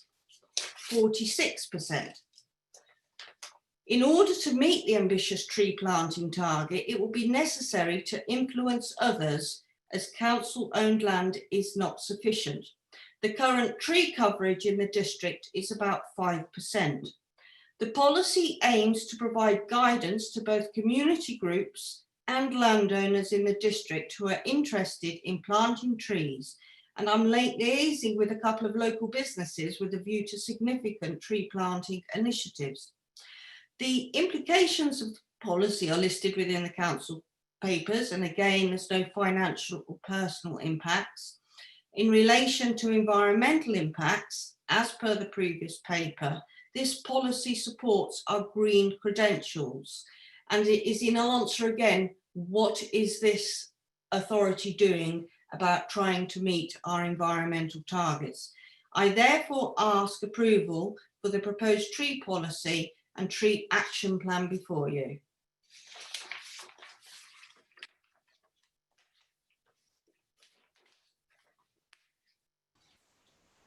Fred, you were muted, Chairman. I keep getting told to mute. Councillor Morgan, my apologies. Thank you, Chair. I would, in due course, I'd like to second this one. Thank you. No further comments. I think Councillor Guilford's explanation spoke for itself, and I'd like to second in due course. Thank you. Councillor Ritchie. Thank you, Chair. I always appreciate ambition. I do feel a little bit that that in this case it might have run away with itself. There was a discussion that took place in the at the strategy group. I'm not, of course, a member of that group, but nevertheless there were concerns raised about the feasibility. I find it difficult to think in terms of hectares and square kilometers and things, but doubling in 10 years, I can only think of this by thinking about the bits of woodland we know. I'm thinking in 10 years, could we recreate every bit of woodland similarly somewhere else? Bad Bay Woods, all the other woodland areas, I'm not sure. But my question would just be this: if the objective is another 5% of the area of the district covered in trees within 10 years, then that would be half of 1% that should be covered each year. I'm trying to think what that comes to in terms of hectares. But can we actually say that when Daventry district gets to the point at which we have got to pass over to West North Hantz, will Daventry district be on the road, even if that only means we can only point to 1/2 of 1% of the district having been planted in the next, effectively the next year? And, you know, if we can't, is it really responsible to simply pass over a target to the new authority when we haven't a clue how that target could possibly be met? I'll be delighted if Councillor Guildford or anybody else can tell me how we can do it. But I just feel that we have got, we may be in a position where we can put forward imaginative targets, because we know that we are not going to be the ones that need to find a way of achieving them. Thank you, Councillor Rich. I'll let Councillor Guildford come back at the end. We've also got Councillor Harris. Thank you, Chair. So my question builds on the same point raised by Councillor Ritchie. Can Councillor Guildford confirm that these targets will simply carry over under the new West North Hantz Council? Thank you. Thank you. Councillor Morgan, do you want to come in now? I've nothing further to add, actually, Chair, other than that I'd like to second the. Thank you, indeed. Thanks, Colin. Back to you, Councillor Guildford. Yes. Well, as with everything we pass over to the unitary, we're not in direct control of. You know, they can change anything they want and harmonise everything when it's passed over. Hopefully, I am going forward to unitary. Hopefully, I will be elected, and rest assured, I will be keeping my environmental hat on and trying to drive forward high targets. I like to think this council is a high performer. I like to think I've performed high in my career, and I will do everything I can with what I think are realistic targets that we can achieve. You're muted again, Chris. Thanks, Councillor Guildford. That's very reassuring to hear your words there. Can we now move to the vote, please, Jill? Members, you have 20 seconds to.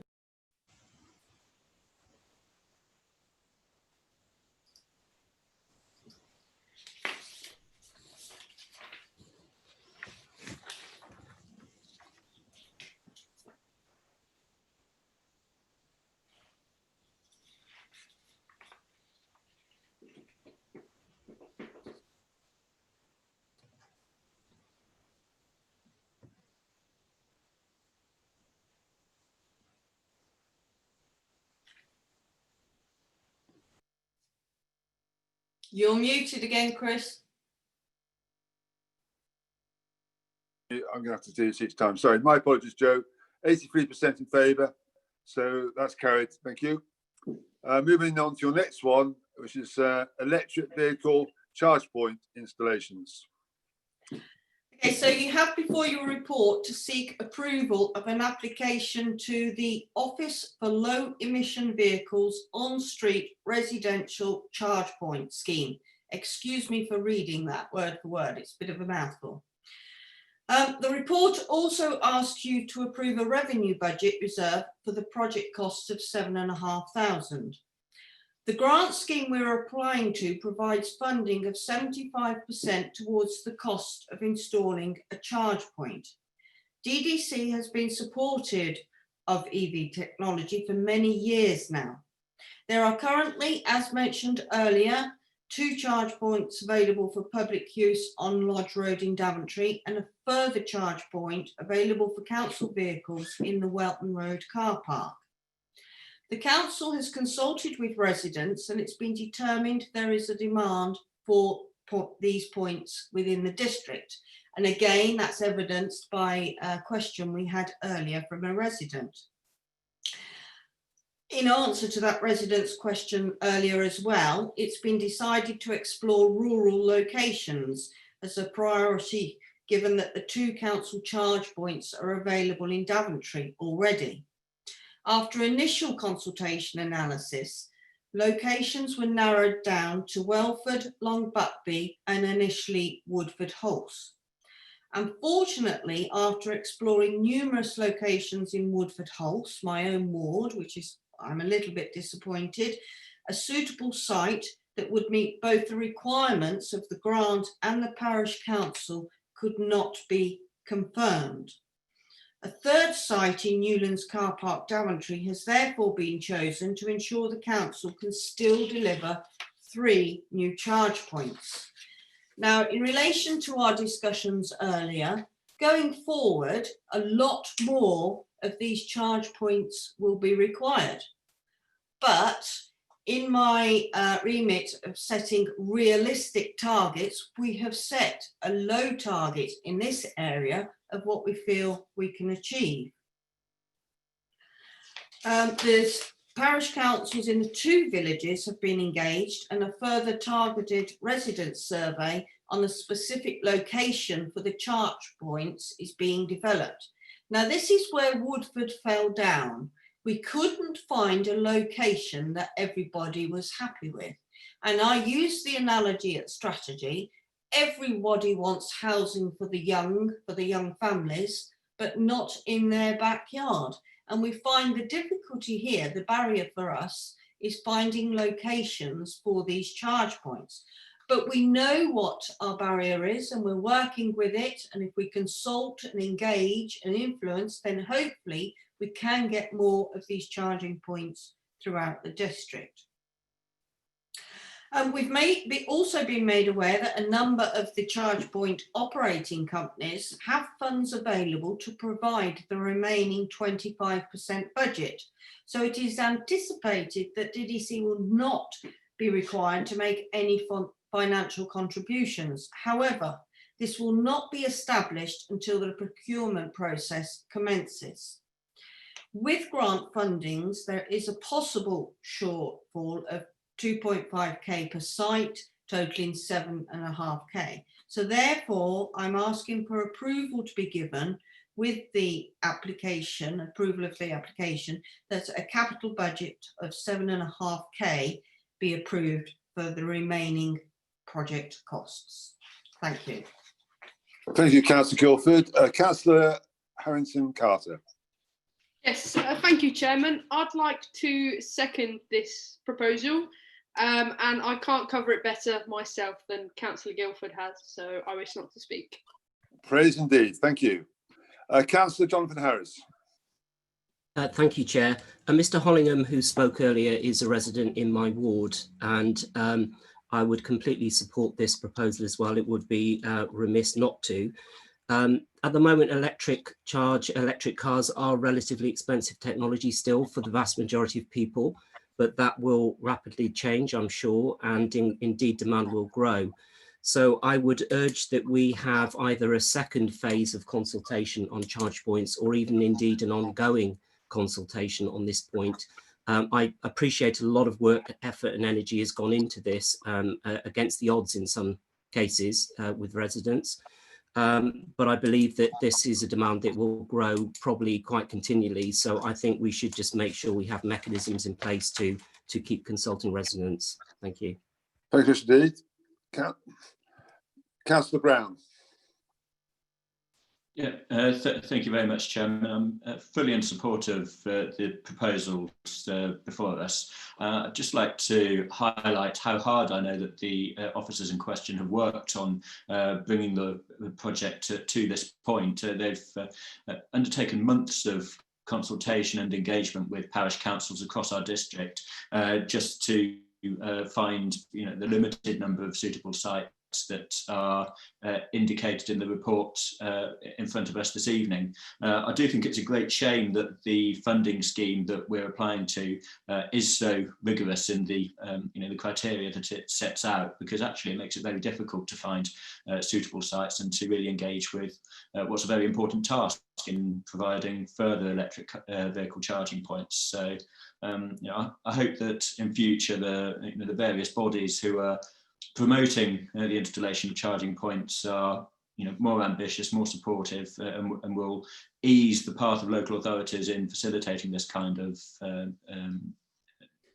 facility for the public. But what's before us tonight has my full support, and I congratulate Councillor Guildford and the officers on their work to date.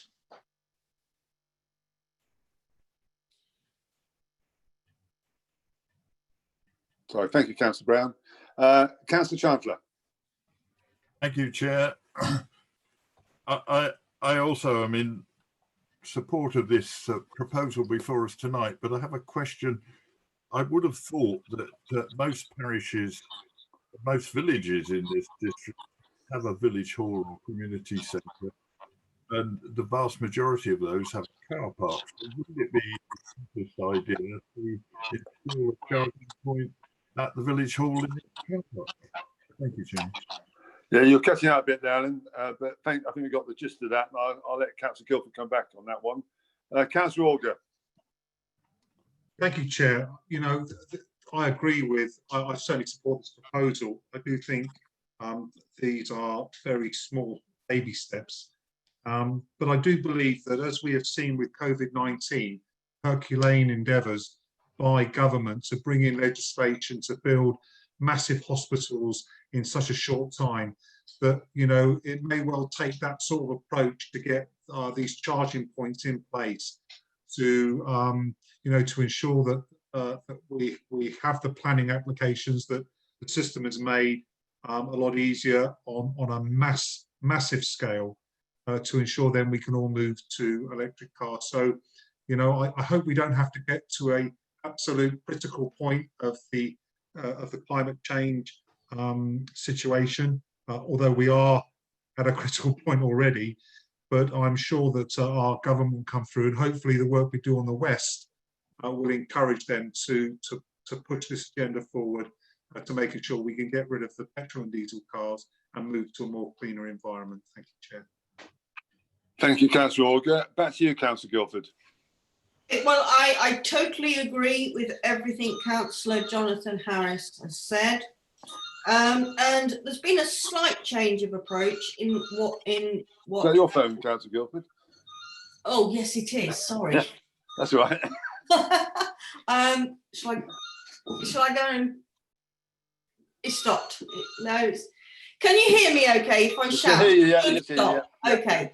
So I'll start again. Councillor Harris, I agree with everything you said earlier.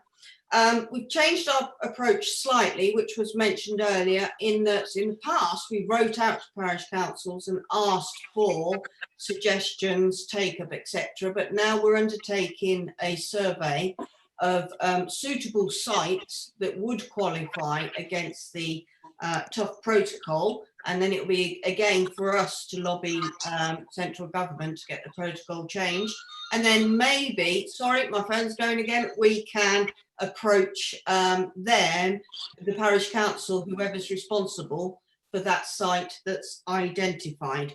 Regarding Councillor Chancellor's, someone wants me urgently, Councillor Chancellor's quick question. I think I got the gist of it because I couldn't hear it very well, but it was about the car parks of village and community centres. Unfortunately, and I totally agree that where possible they will be highlighted in the survey. But if you look at Staverton, we have a village hall, but no car park. There are villages as well that haven't got car parks to go with their centres and their halls. But we are trying to now identify sites via a survey and take that approach. So I ask that you support the three that we've put forward this evening. Members, we appear to have lost the chairman. So I would invite the vice chairman to take the chair. Thank you, Tony. Can we, I don't believe there's anybody else going for wishing to speak. So can we go to the vote, please? Members, you will have 20 seconds to vote.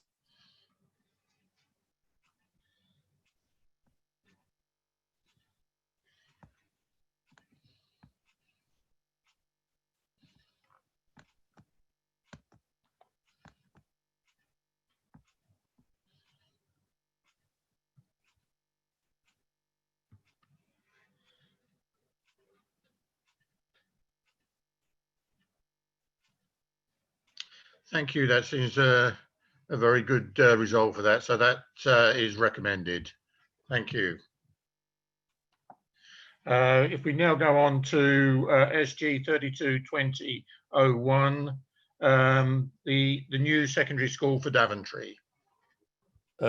Vice Chairman, that's deferred from this meeting, so there'll be no debate on that this evening. Okay. So do we now come on to O2, Daventry Local Community Centres? Yes, Mr. Chairman, I'm putting forward this recommendation. Members will be aware that over the last year we've transferred a number of assets to Daventry Town Council. We've also disaggregated the North contract as well. The process has gone quite smoothly, in fact. Daventry Town Council did indicate 12 months ago that it wasn't particularly interested in taking over the community centres, but of late is warming to the possibility, subject to a vote of that council. Now, members will understand that there are in Daventry 4 community centres: the Daventry Community Centre in Ashby Road, the Southbrook Community Centre, Nen Hall on Grange, and a little bit of interference coming through here, and the Mayfield Sports Park on the Timken Estate. Excuse me, Councillor James, I do apologise for this. I lost a connection. And this item actually has been deferred, as we know, for consideration by the Scrutiny and Improvement Committee. You are talking about the new secondary school now, are we? No, I'm talking about the community centres. Oh, sorry, my apologies, because I was disconnected for a bit, so that's okay. My apologies, okay, fine. Chairman, just apologies, we did carry on without you. That's okay, no, I had your Vice Chairman took the chair. Yeah, thank you. Thank you. Sorry, David, Councillor James, so I do apologise. So coming back to the 4 community centres, the council DDC is not prepared to enter into discussions about Daventry Community Centre in Ashby Road. And the reason for that being is that it is surrounded by land, freehold land, in the ownership of the West Northants, or which will be in the ownership of the West Northants Unitary Authority. And there are good estate management reasons for not including that one. But the council is prepared to hand over, to give the remaining 3 community centres, either 1, 2, or all 3 of them, to the town council, prepared to transfer them to them gratis, free, provided that we have the right to use them as polling stations in the future, which of course would avoid the necessity of closing a school to use those for the same purpose. we're prepared to do that. And the Town Council is considering an answer to this at its meeting on the 29th of this month. And if they come back to us and they say, fine, we'll take a transfer of 1, 2 or all 3 of them, then subject to what you say and recommend tonight, that is what we're prepared to do. The value of the properties, since they're all used for social purposes, really it's a matter of valuing sterility as far as we're concerned. It's not a consideration. The properties are in the council's books, as it were, at a price, at a figure of 1.565 million. But of course, that figure is calculated for accounting purposes on a depreciated replacement cost basis, which not necessarily has any relation to market value at all. And in any event, we're prepared to hand them over to them free, as it were, transfer them to them free. It's not necessary to notify the Secretary of State, since the value of the property is considerably less than 2 million. And of course, it will be used for, they will be used for a social purpose, public well-being, as it were. As far as one of them is concerned, that's the Southbrook Community Centre, whilst the other 2 that we're considering transferring are let on, one's let on a longer lease, the other one on a short-term arrangement. We have been given notice in respect of Southbrook Community Centre that they no longer are able to operate that. I believe it's due to ill health. But we are prepared as a council, subject to your agreement, to help them, to assist them in finding a new and setting up a new community association to continue running that community centre. So all in all, it's up to DTC now. If they want them, yes, they can have them, either 1, 2 or 3 of them. Thank you, Chairman.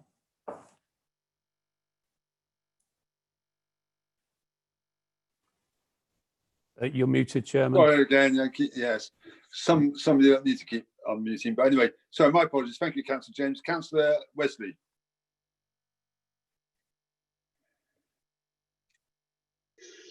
Thank you, Chair. Yeah, I'd like to second David's proposal there. I think these are valuable community centres, and they should be looked after. And either way, whether it's the town council or the new authority, I hope they're looked after in an adequate way.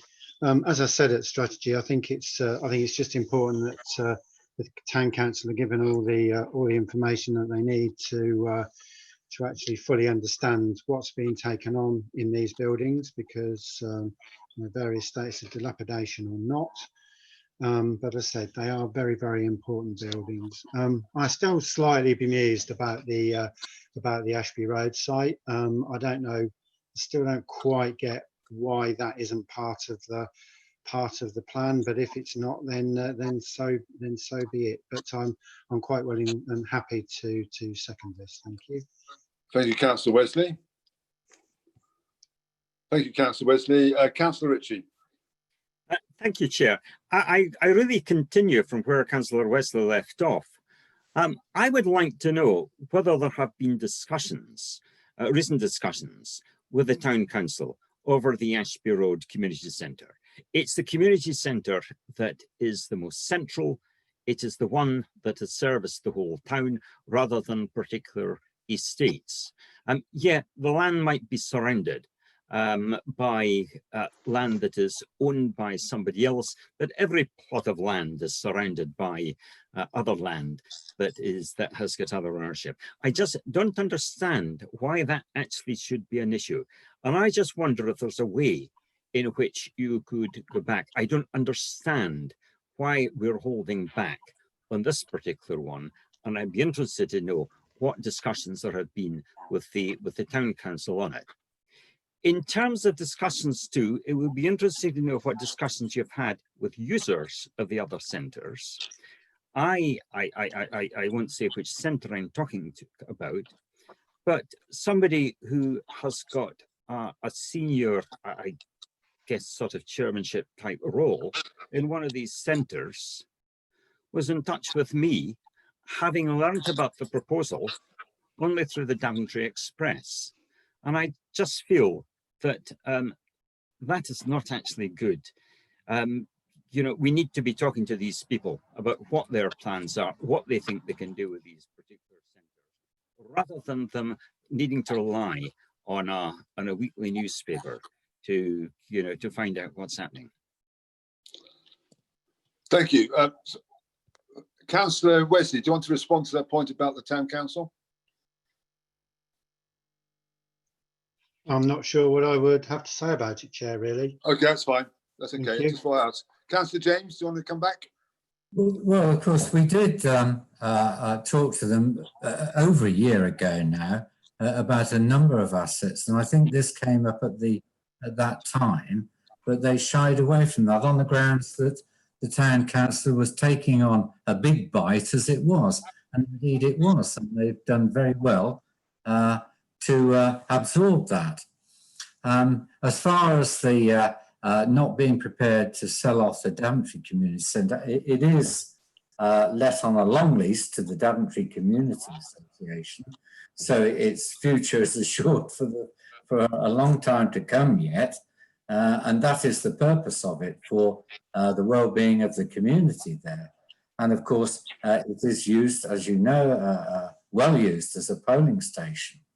But no estate manager worth his salt would sell off a piece of land which is surrounded by other land that that person owns for a number of factors. One, the necessity to create all sorts of cross easements, to reserve all sorts of matters relating to use, relating to access, joint access, so on and so forth.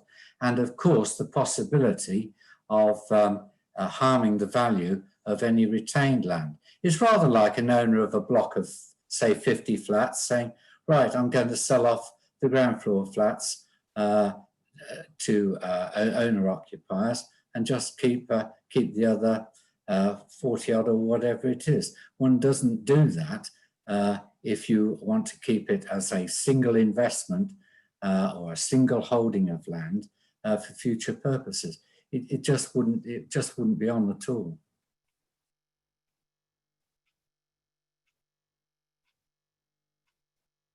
Muted, Chairman. Sorry. Councillor Hills.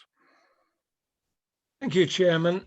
In my portfolio role, I've visited from one time to another the majority of these centres. And quite frankly, I totally support this, because our community centres are what they are. They're the centre of our communities, and they're very, very important to the areas that they're in. Quite frankly, the situation regarding the Southbrook is sad, but I know that the officers are working very hard to see what they can do with this. And these centres are at the grassroots of what we do within our communities. So I would hope, and I sincerely hope, that the Town Council will adopt all three, because I think that's where they belong, within the Town Council, at the grassroots of our communities. Thank you, Chairman. Thank you, Mr. D. Thanks for that, Councillor Hills. Joe, can we now move to a vote, please? Members, you have 20 seconds to vote.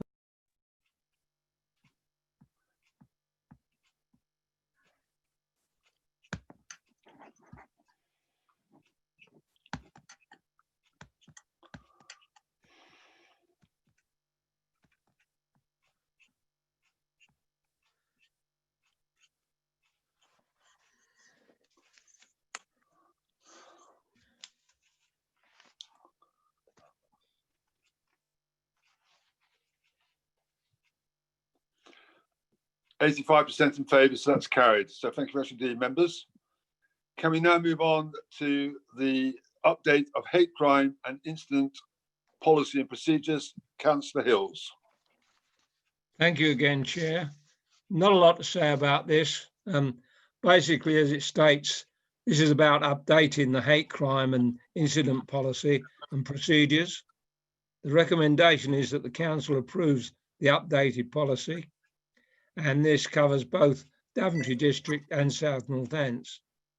And as you will see under the previous report, item 4 of the report, it informs that the changes are only minor. And I would also refer you to item 6, the conclusions, that this is a refinement of policy and procedure that is already in place, as this meets the DDC's policy and general practice. Therefore, I recommend it to members.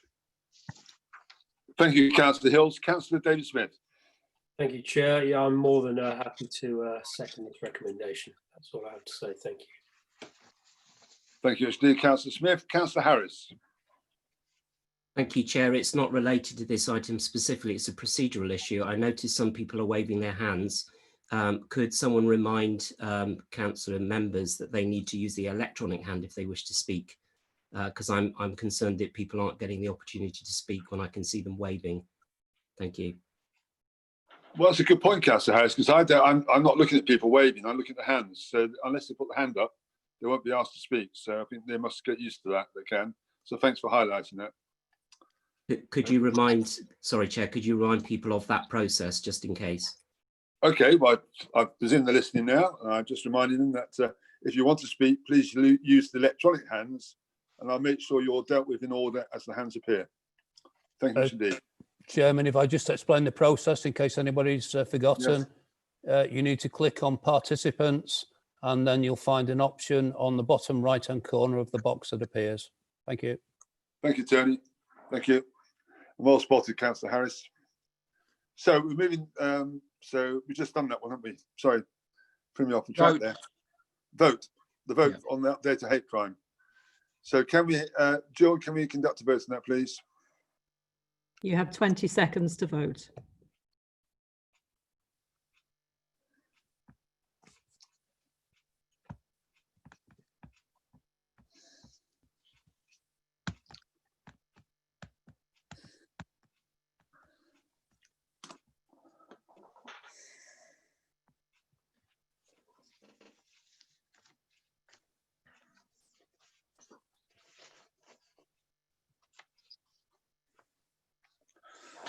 Right, the vote's in 89% in favour, so that's carried. So thank you much indeed for that one. Next item, Councillor Hills, is the leisure facilities COVID-19 situation.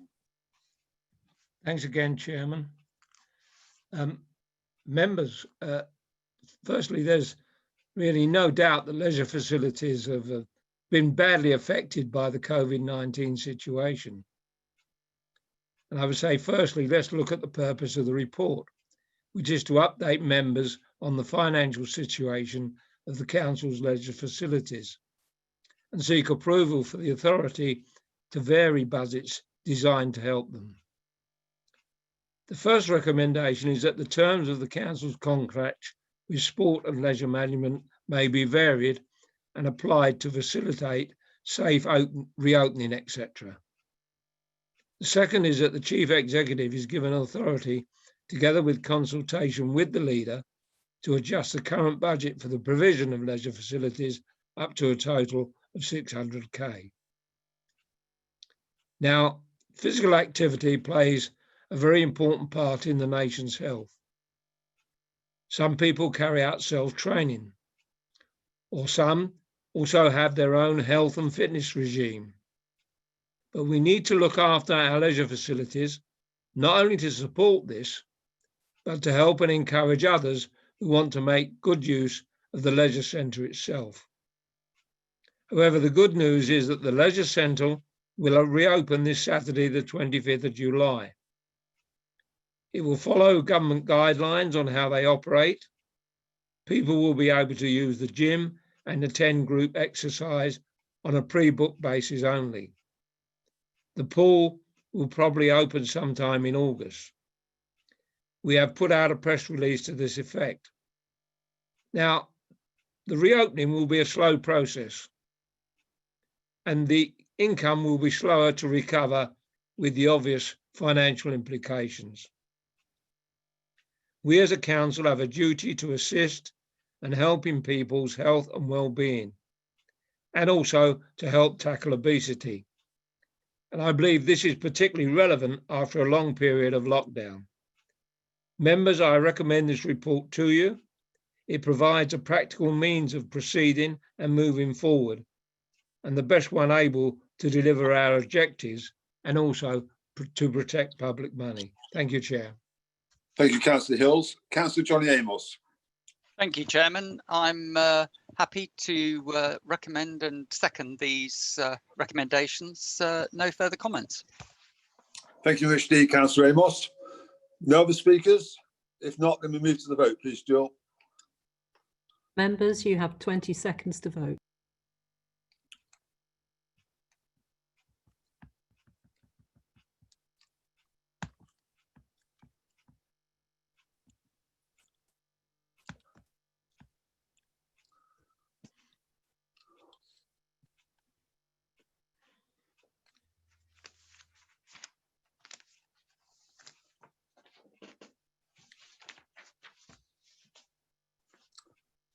Well, that's the best one yet. 96% in favour. So that's carried. Thank you much indeed, Councillor Hills.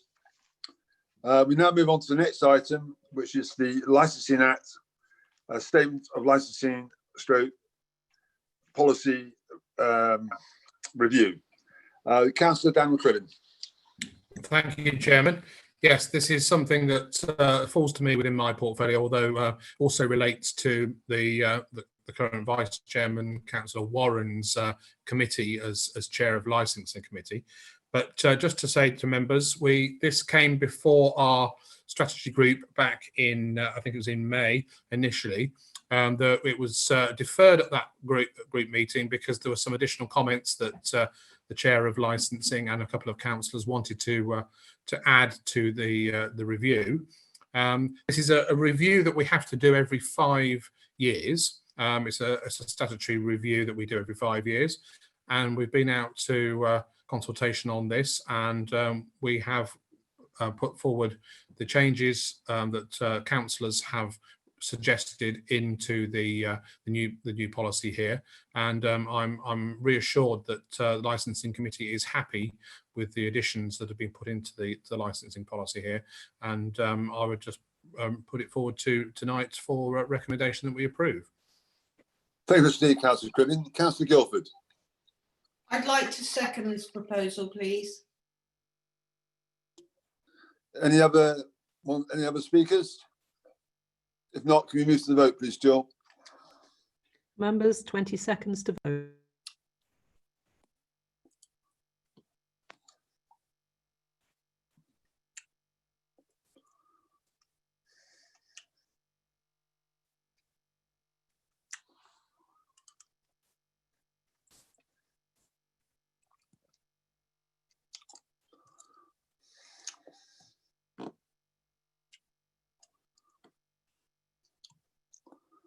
First 100% tonight, so thanks for that. That's an NEMCOM vote in favour of the recommendation, so that's carried. Thank you.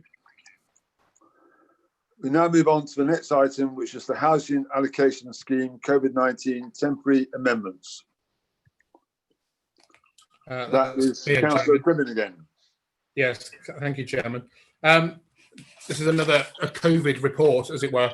We made some temporary changes initially in the COVID period under our emergency powers to temporarily suspend our policy for housing allocations for homeless people. This was to assist people that were potentially going to be made homeless to access the temporary accommodation and allocations, etc., going forward.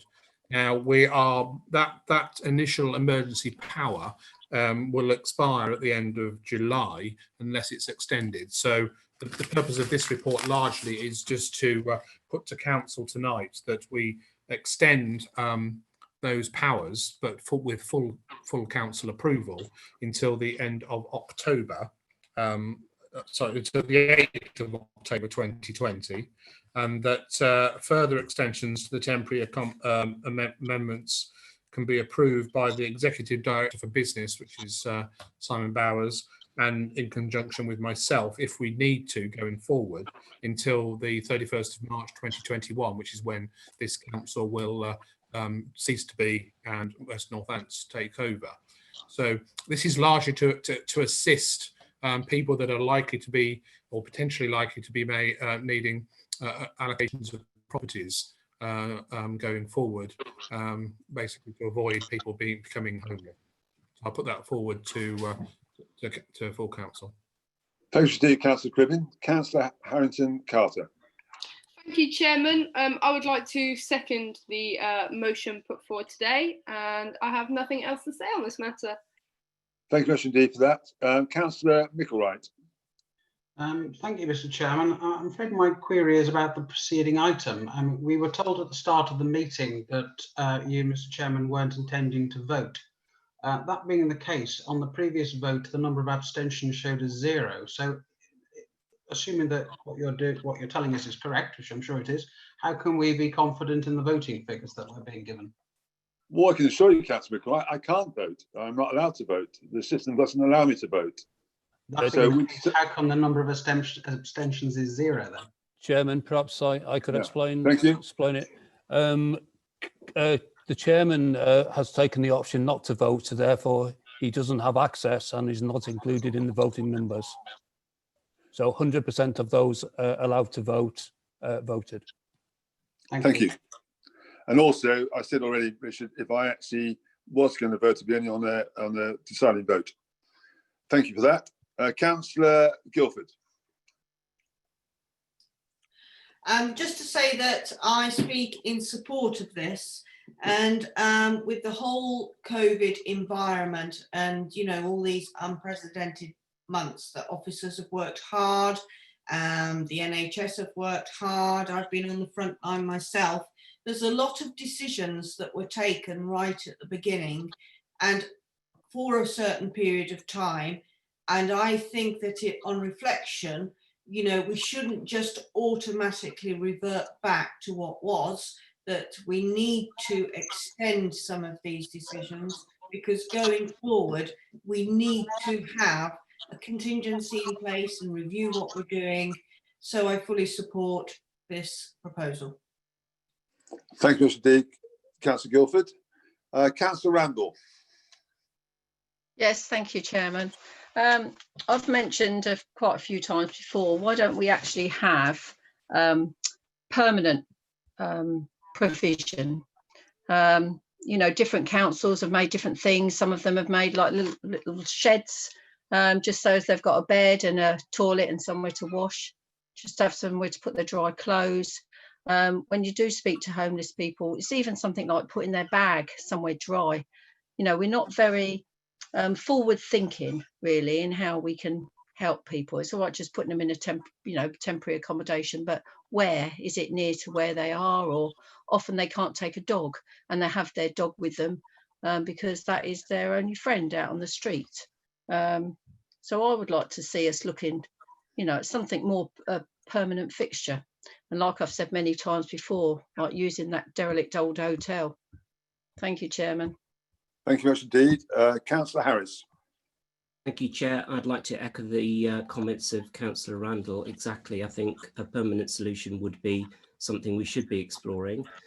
My only other question is why only until the 8th of October? Is that a requirement under legislation, or could we not extend that a little further? I take the point that it then will be deferred to others to make decisions, but I just wondered why only until the 8th of October. Things are not likely to be back to normal anytime soon, I don't think. Thank you. I'll let Councillor Cribbin come back at the end, Jonathan. Councillor Guildford. I need to say, I think that's what I was saying myself, that, you know, you don't have to revert back to the old. You can create a new norm, as the two buzzwords currently are. But I would point out as well that some of these homeless people do what, you know, they don't want to be accommodated and have mental health issues. And there have been incidences, I know from my day job, where they've been housed in accommodation but promptly left that accommodation. So we do need to bear that in mind as well. It's not just a case of bringing everyone off the highway. Thanks, Councillor Guildford. Back to you, Councillor Cribbin. Thank you, Chairman. Yes, I mean, I think members are perhaps running away with themselves slightly on this particular report. I take on board what Councillor Randall and Councillor Guildford and Councillor Harris have all said. I mean, this particular report is just talking about the extension of the powers that we can allow people that are potentially going to be made homeless or are homeless to bypass the normal bidding system for properties. So we can get them put into accommodation going forward. There's that point, but I would just say to Councillor Randall is that we've got another item coming up in our next report, which will help satisfy some of the concerns that she's got. And I'll talk to that when we get to that particular report in a minute. But I'm not particularly aware of any of why we're going forward just to the 8th of October. I think it was perhaps because we wanted to, I suppose, gauge members' opinion as to we didn't want to go forward for too long a period. But I see that there may be some appetite for members to allow and maybe even an amendment of this going forward, that we go all the way through to the 31st of March. But I would defer to the business manager, Simon Bowers, to see if he can give us a bit more information as to why we've got the 8th of October as a date instead of perhaps 31st of March initially. Thank you, Councillor Cribbin. In fact, the business manager, Simon Bowers, indicated before you finished speaking. So, Simon Bowers. Thank you, Chairman. I hope I mastered the blue hand, but I'm not certain. You have done, yes, you have done. Yeah. Wonderful. Whether I can cancel it again is another question, but I'll try. Chairman, the reason for the 8th of October date is we consulted the register providers on an extension up to that date. It would, on our judgment, be unlawful to commit to an extension beyond that date at this point. If we propose to use the power we're suggesting council gives to have further extensions, we will reconsult the register providers before using that power so as to comply with the law. Thanks, Mr. Deed. Is that okay, Councillor Cribbin? Yes, thank you for that confirmation, Simon. Yes, yeah, that's fine. Yeah, I mean, I say the 8th of October is the date that we have consulted on in that case. So yes, I keep the proposition as stated in the report and going forward. No amendment to that. So I would just say put that forward with. I think I've got a seconder for this, and we can go to the vote on this one. I think you have had a seconder, Lauren. Yeah, Harrington Carter. Yeah. Okay. Can we move to the vote now? There's no speakers wanting to speak. So back to you, Joel, please. Members, you have 20 seconds to vote.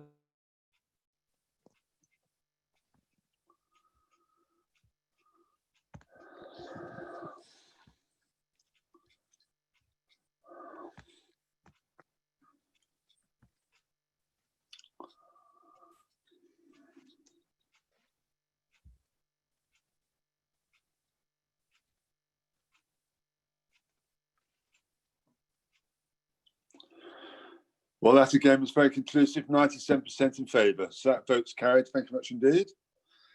We move on to the next item, Councillor Cribbin, which is the one you touched upon earlier, which is the actual provisions of temporary accommodation. That's right. I mean, hopefully this will give Councillor Randall and Councillor Harris some sort of feeling of certainty about what their concerns were on the previous item.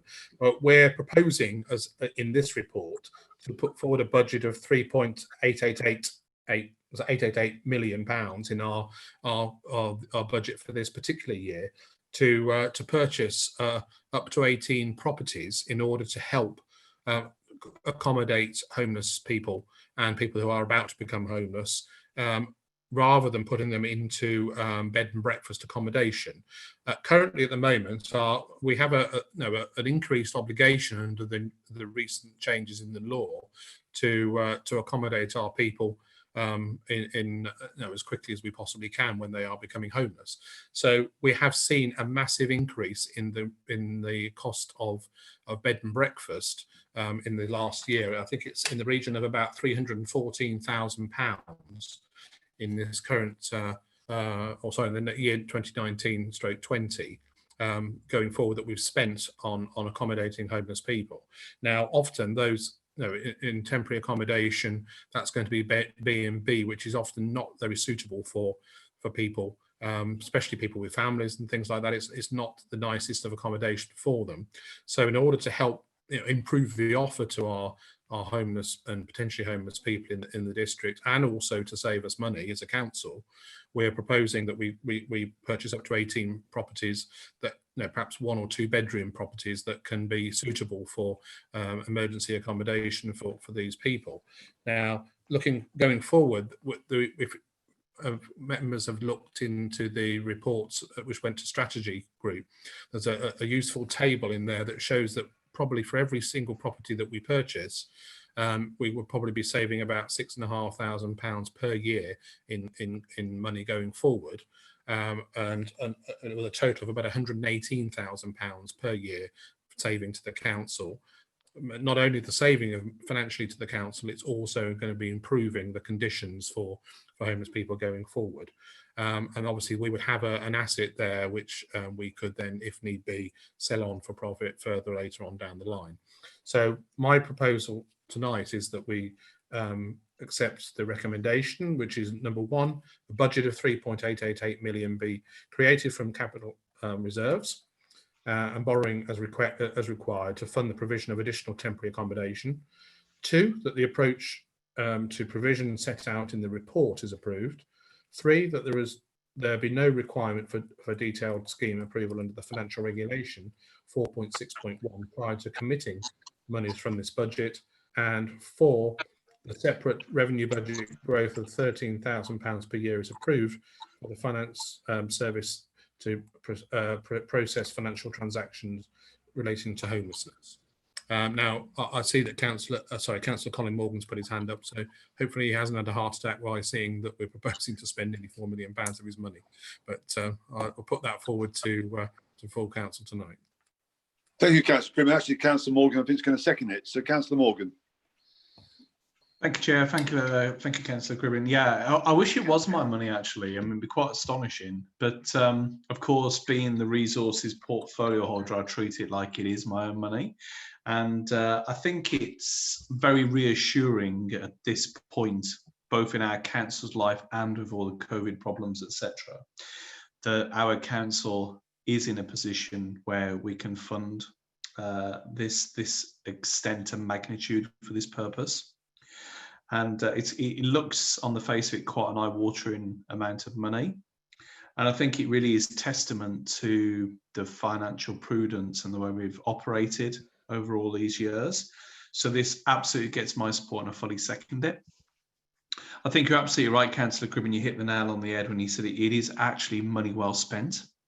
It saves us money as a local authority, but most importantly, it supports those people in need during these difficult times and ahead.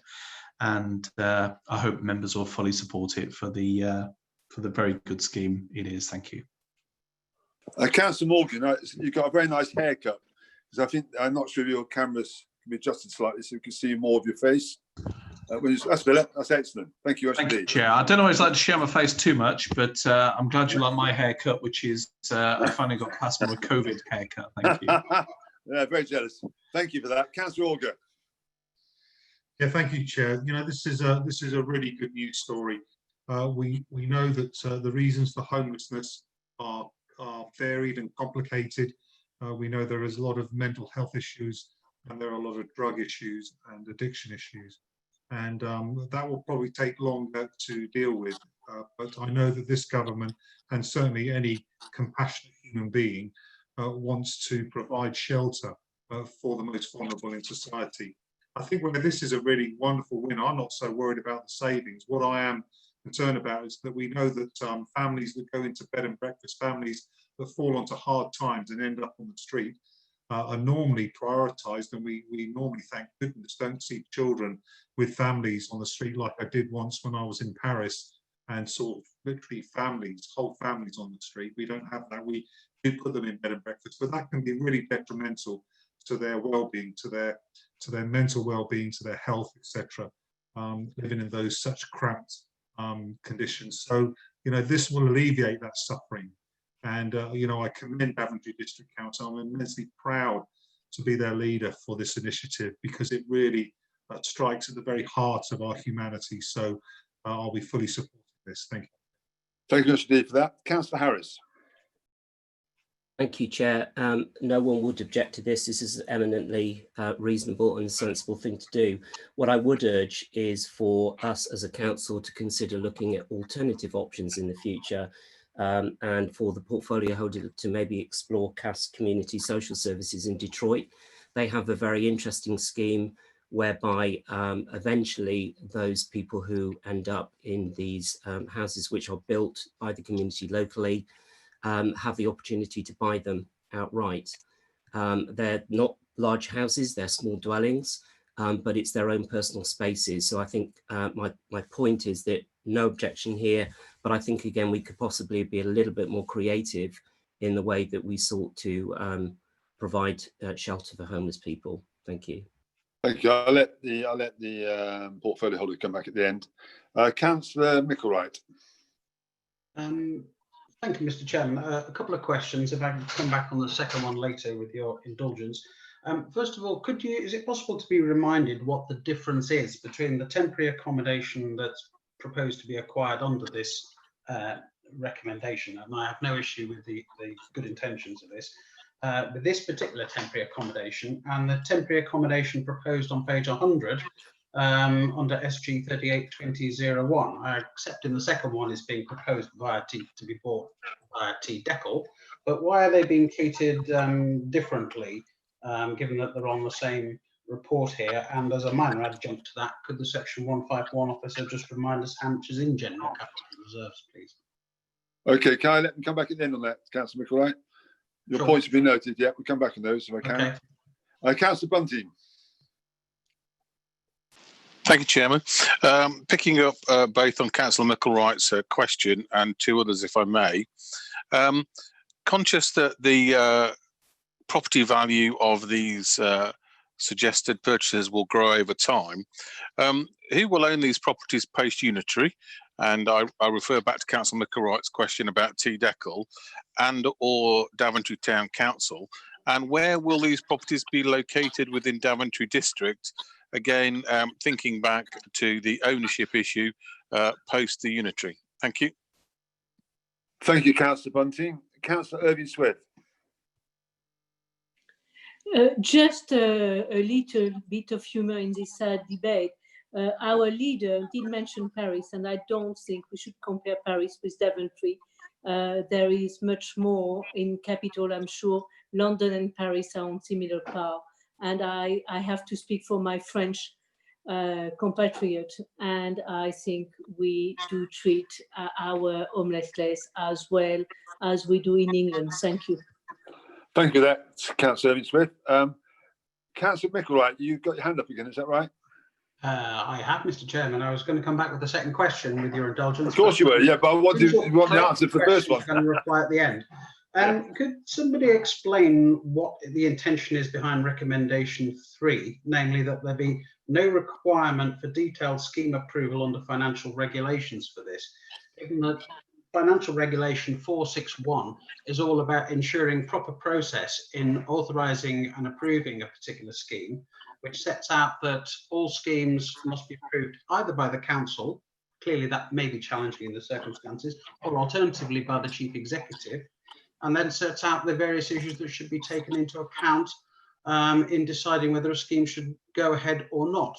Given that we are proposing here to spend nearly £4 million, is there any valid reason to set aside proper process?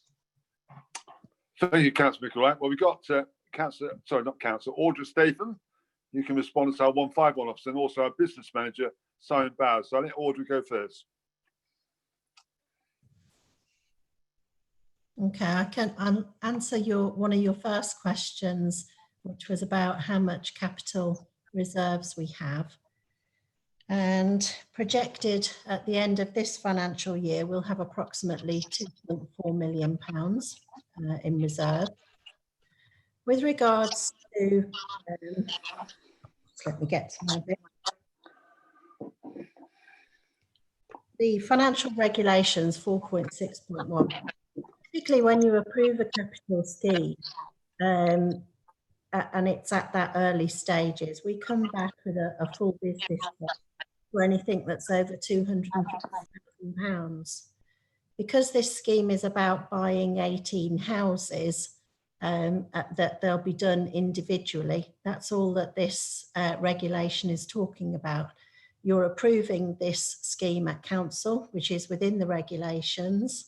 And all we're really doing is, because it's 18 individual properties, we wouldn't be coming back each time that we wanted to buy one house. Thank you, Audra. Simon Bowers. Thank you, Chairman.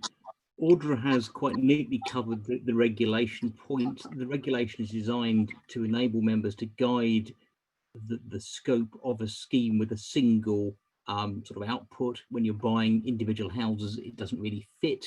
And frankly, it would also require a whole committee cycle just to get to the point we could do it. And actually, this is urgent. Every week that is passed, savings are not being made. So that's the reason for that one. In relation to the Pink Papers report, can I urge members to leave discussion on that point until we're in closed session, because we're in danger of disclosing things which shouldn't be disclosed in open session. I'm very happy to discuss it there. But if we treat this paper as it stands, if you're content with it, then that's fine, and deal with the Pink Paper report when it comes.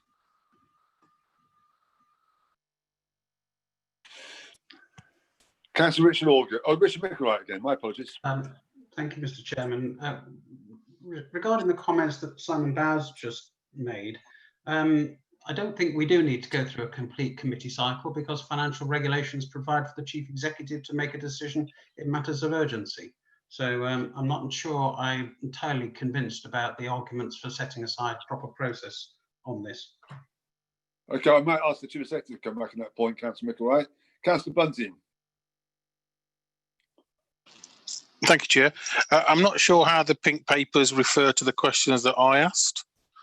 Could either the officer or the portfolio holder clarify the questions on who will own the properties and why not TDECL, and where will they be located? I'm not sure they relate to the Pink Papers. If they do, could somebody explain it, please?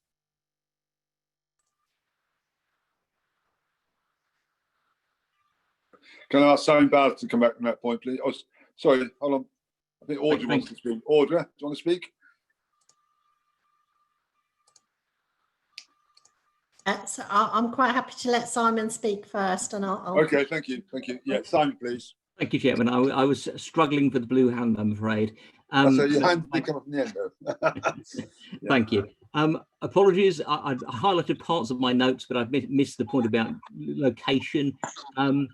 Under this report, all the houses would be owned by Daventry District Council, and therefore, on Daventry District Council's abolition, they would all be owned by West Northants Council. So that's straightforward. In terms of location, the report does cover that. It says they'd be in Daventry or in the larger villages of the district. Thank you. Audra, do you want to come in? Yes, please, if I can. Just to sort of go back to the regulations, it's not so much a timing issue. It's the fact that this isn't one purchase of £4 million, and that particular regulation means that projects come back for any spend over 250. This is 18 individual purchases that make up the 4 million, which is why it's not appropriate to apply that regulation, and we can get on with buying the houses. Hopefully that will satisfy the questions being asked by both Nick Bunting and also Nick Bunting wants to speak again. Councillor Bunting. Thank you, Chair.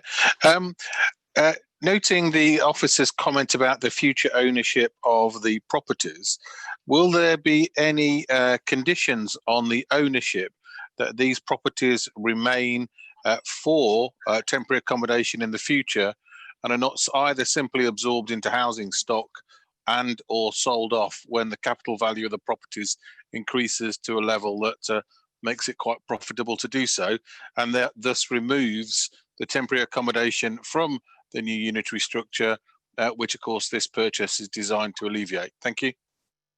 Do you want to answer that, Simon Bowers? Thank you, Chairman.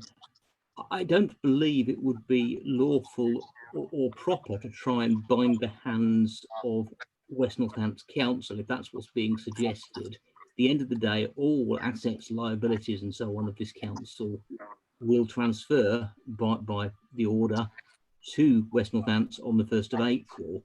I can't immediately conceive of a way one could do it, but there may be a way, but I would suggest to members it wouldn't be a proper course of action. But more fundamentally, as long as it remains financially sensible to maintain these properties as temporary accommodation, the West Northants Council would have no reason not to do so. Clearly, if the situation arose where they were no longer required, then it would be sensible to either repurpose them or to sell them. And I don't think we'd want a legal restriction to be in the way to prevent that happening.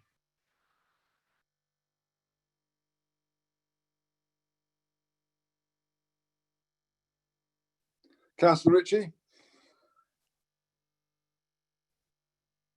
Chair, I just wanted to make sure I understood that last point that Simon Bowers has made. By the time that it comes to next April, the properties that are bought will transfer to West Northants, and there can be no sort of covenants that go with them saying what their purpose is for.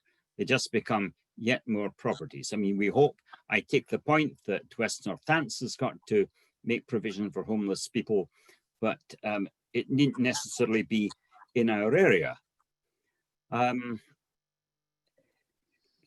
If that is the case, it means that we are agreeing tonight about 4 million for buying properties.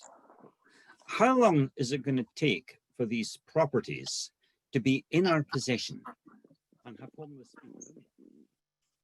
It strikes me that we could be paying 4 million so that we can provide accommodation for some homeless families, which is wonderful, but providing that accommodation for only a matter of months.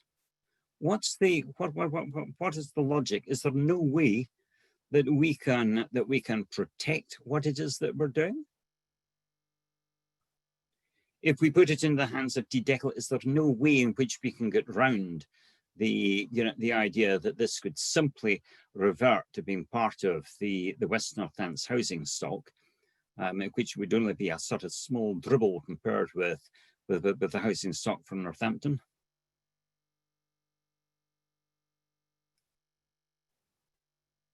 Muted, Chairman. Still muted, Chairman.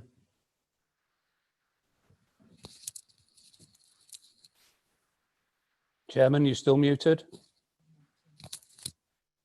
Mute. Okay, sorry about that. I'm going to ask Councillor Morgan first to come on, and then Audra Statham.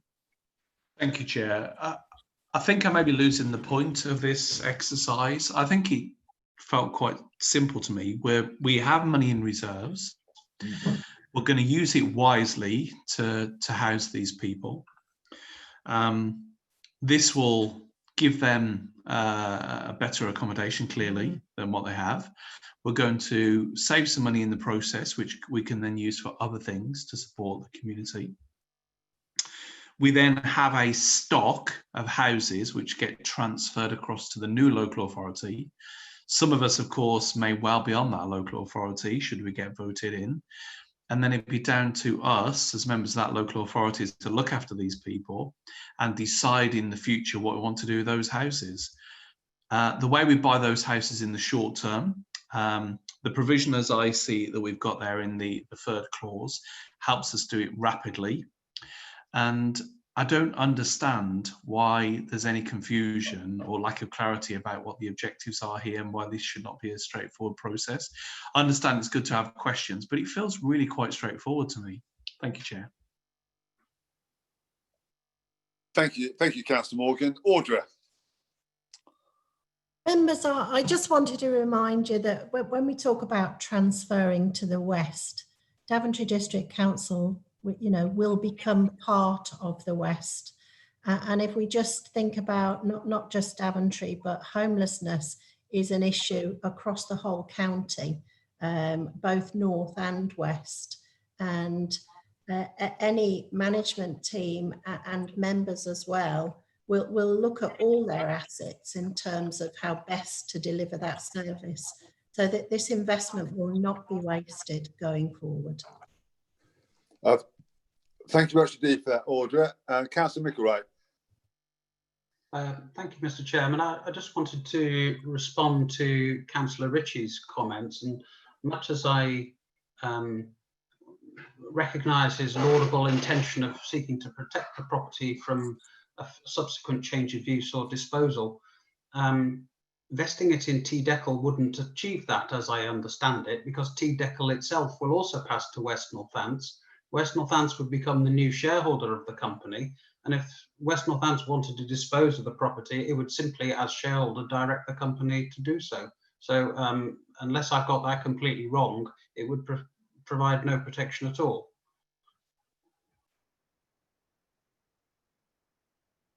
Can someone clarify that point, please?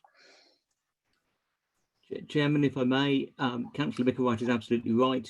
T-Deckel is an asset of this council and would transfer to West Northants Council just like a freehold property would. Thanks for that, Simon. Can I now go back to Daniel Cribbin to wrap up the points that haven't been covered? Daniel? Yeah, thank you. I think we've probably covered most of the points, actually. The point that Councillor Harris had raised, obviously, I don't think it's particularly appropriate in this circumstance for these houses that we consider, allowing people that are in them to purchase them later on going down the line, because these are supposed to be for temporary accommodation and therefore supposed to be an ongoing property that we can put people in different people in as and when they require them. It's something though that we will definitely bear in mind for the other provision of homeless people within the district, and probably going forward with West Northants as well, is that we can look at see what they do in Detroit to see what we can do as a bigger picture, not specifically related to these houses themselves, but going forward as a general policy, we could look at that going forward. And I think all the other points that had been raised have probably been covered by the officers, actually, Audra and Simon. I think they've all been covered, actually, Chairman. I think the only one that Councillor Micklewright was raising. We've raised an issue about T-Deckel, but I think that may be a bit of a red herring in this particular report, because he's picking up on pink papers that obviously we can't discuss in this report. So we'll allude to that particular point when we get to that point in the agenda, I think, for T-Deckel. I don't think the proposal going forward is that all these 18 houses are going to be owned by T-Deckel. It's something that relates specifically to the pink papers, which we'll discuss later. So I just put that forward now that I think we've covered everything, and we'll go to the vote.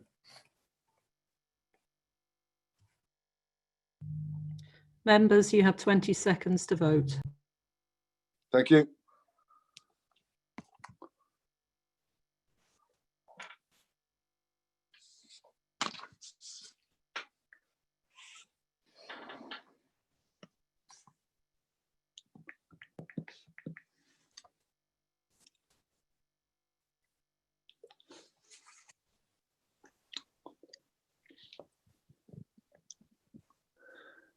Okay, that vote's carried, 82% in favour, so that's carried. Those recommendations are carried. Thank you. Chairman, if I may, it's 9:10, just coming up to 9:10 now. We'll need to make a decision in a few minutes about carrying on. Well, can we take that decision now, please? It's the 3-hour rule. So do members want a break, or do they want to carry on? Or do they want to stop the meeting and then we'll start again another meeting? Can we vote on that, please? Are we happy to carry on? Hold on. Carry on. I need to leave for work, Chairman. That's Councillor Randall's got to leave for work.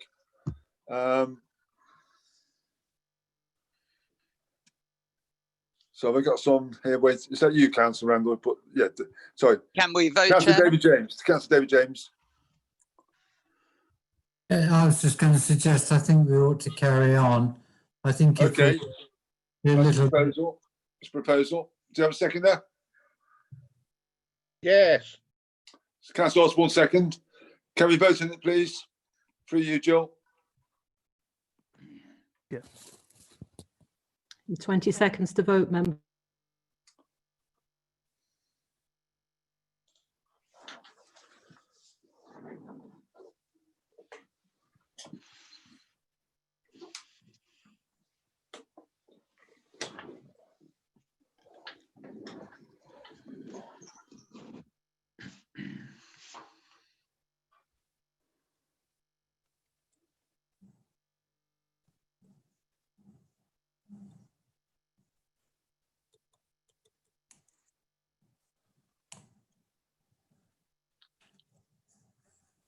Still waiting the poll result.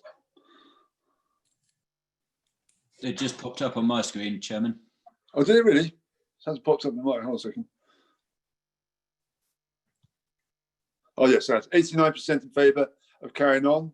So we'll carry on then. Thank you indeed, members. And we noted Councillor Randall's got to go to work, so her apologies are noted. We now move on to the next item, which is Councillor Morgan. Thank you, Chair. I appreciate Tony raising the issue before I spoke and you go into the vote on it. It's really fascinating. You have 7% of the population abstain on carrying on. It's hardly a complicated decision now, is it?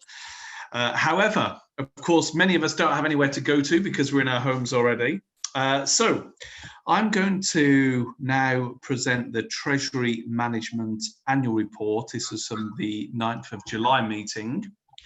It's a very short report, Chair, and of course, we're required to produce this on an annual basis, hence the clues in the name.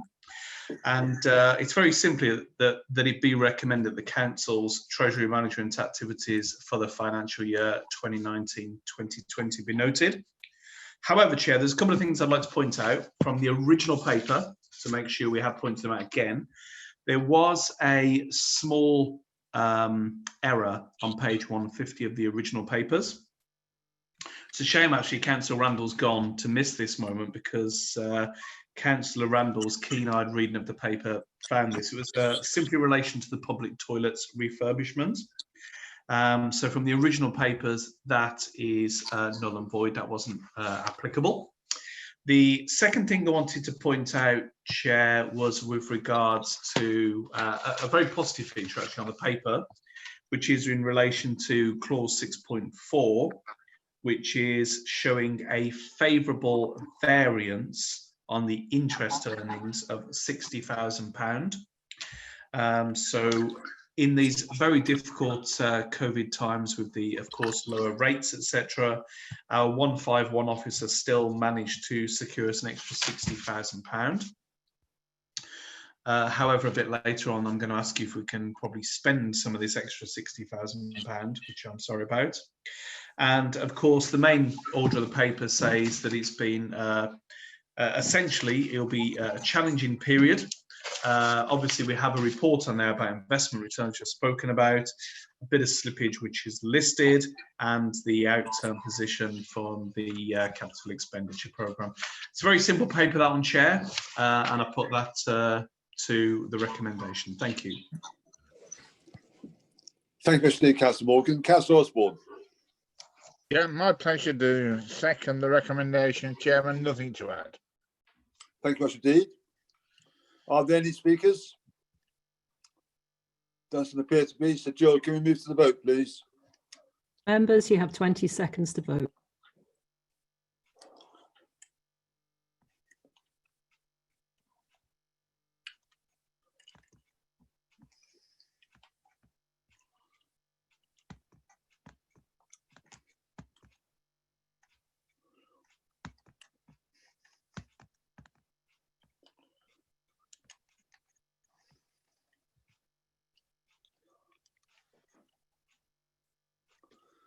%89 in favour, so that's carried. Thank you much indeed.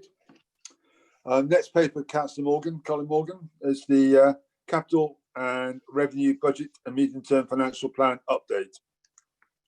Thank you, Chair. So, famous last words here. Earlier on, I said that I to, as resources portfolio, to treat the money as if it were our own, my own. But on this one, I'm afraid I'm going to ask the members to spend a little bit more money. Now, if you remember the original strategy of 9th of July, we spoke about the need to, on the capital budget, speak about a couple of extra items where we require growth fund. And what we did on the evening was we took those on block, but with the recommendation that when they come to full council, we will take them individually. And this is a concept we've been working on for a little while, so actually members can have, we still want to take the recommendation as one block, obviously. We're not going to vote necessarily in turn, but they're broken down individually. There is also a couple of amendments I would like to make. One's actually very superficial. So on the paper in front of you, it refers to, on item number 1, the recommendations, it refers to Appendix A. In actual fact, for the sake of accuracy, in the original strategy papers, it wasn't listed as Appendix A on the paper, it was Appendix 1. So it's a very superficial change, only changing that for accuracy purposes. I'm not intending to go into any more detail about that paper, it was simply that small change. The second amendment I'd like to request this evening, Chair, is with regards to the sum of money being requested on the third item, which is that the growth bid for Mulberry Place be approved. You'll see the figure there is £150,000. I'd actually like to request that be increased to £250,000. And we did speak about this earlier, Chair. You mentioned this earlier about the fund regards to COVID-19, the fighting fund, essentially the grant from government.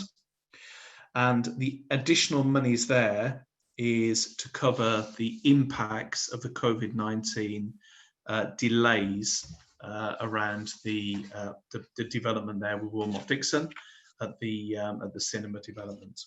So to take those, to split those back up, so that's the extra money we're looking for there to fund that that challenge, and it will be covered in part because of the money from the grant and the rest from reserves accordingly. And the second one around about the Burgage Wall, I draw members' attention to the fact we originally requested £120,000. This will take the requirement up to £160,000. And essentially the onus is on us as a local authority to actually do the right thing, the appropriate thing with regards to the conservation aspects of it. You could argue we could find a slightly lower cost option, but there are pros and cons here. And really, my recommendation as the resources portfolio holder is that we spend the extra money or release the extra money there to get the job done. Even though, quite frankly, I know many members, in fact myself included, at times have said that feels like a lot of money for a wall. We have to look beyond the fact that it's a wall and actually the overall value and what we're actually doing here. The fourth item relates to the growth bid works, which was on the pink papers in terms of the detail for 68 and 68A High Street, where we're looking for 70,000.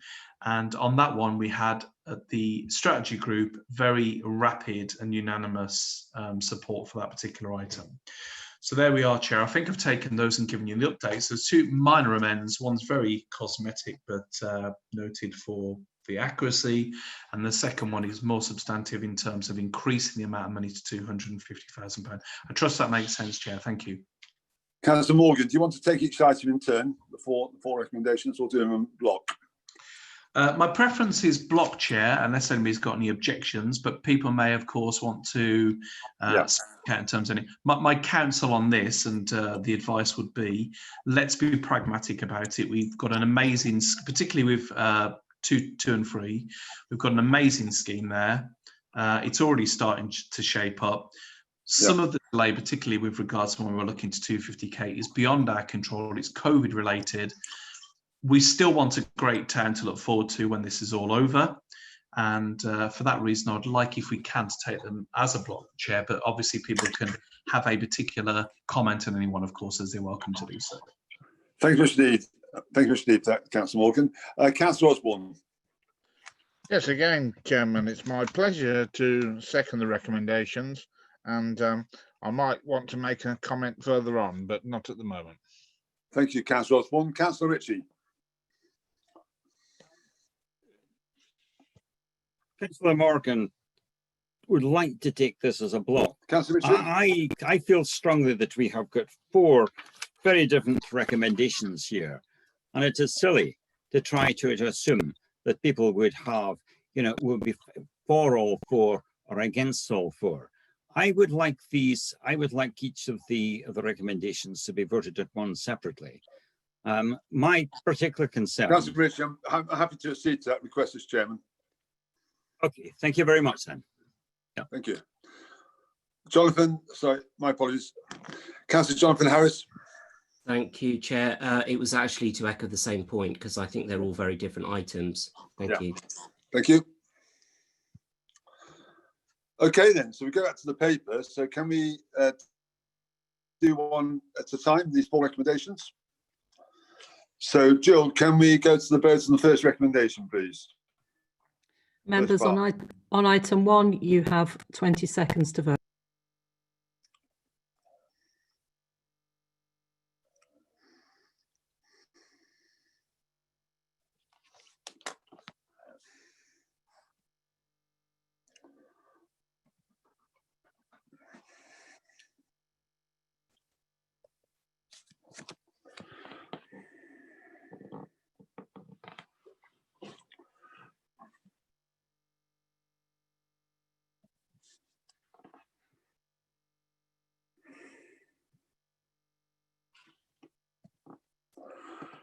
So that's gone through 82%. Councillor Morgan, do you want to come in? Yes, please, Chair. I wanted to raise a procedural question, actually, if I may. Yeah.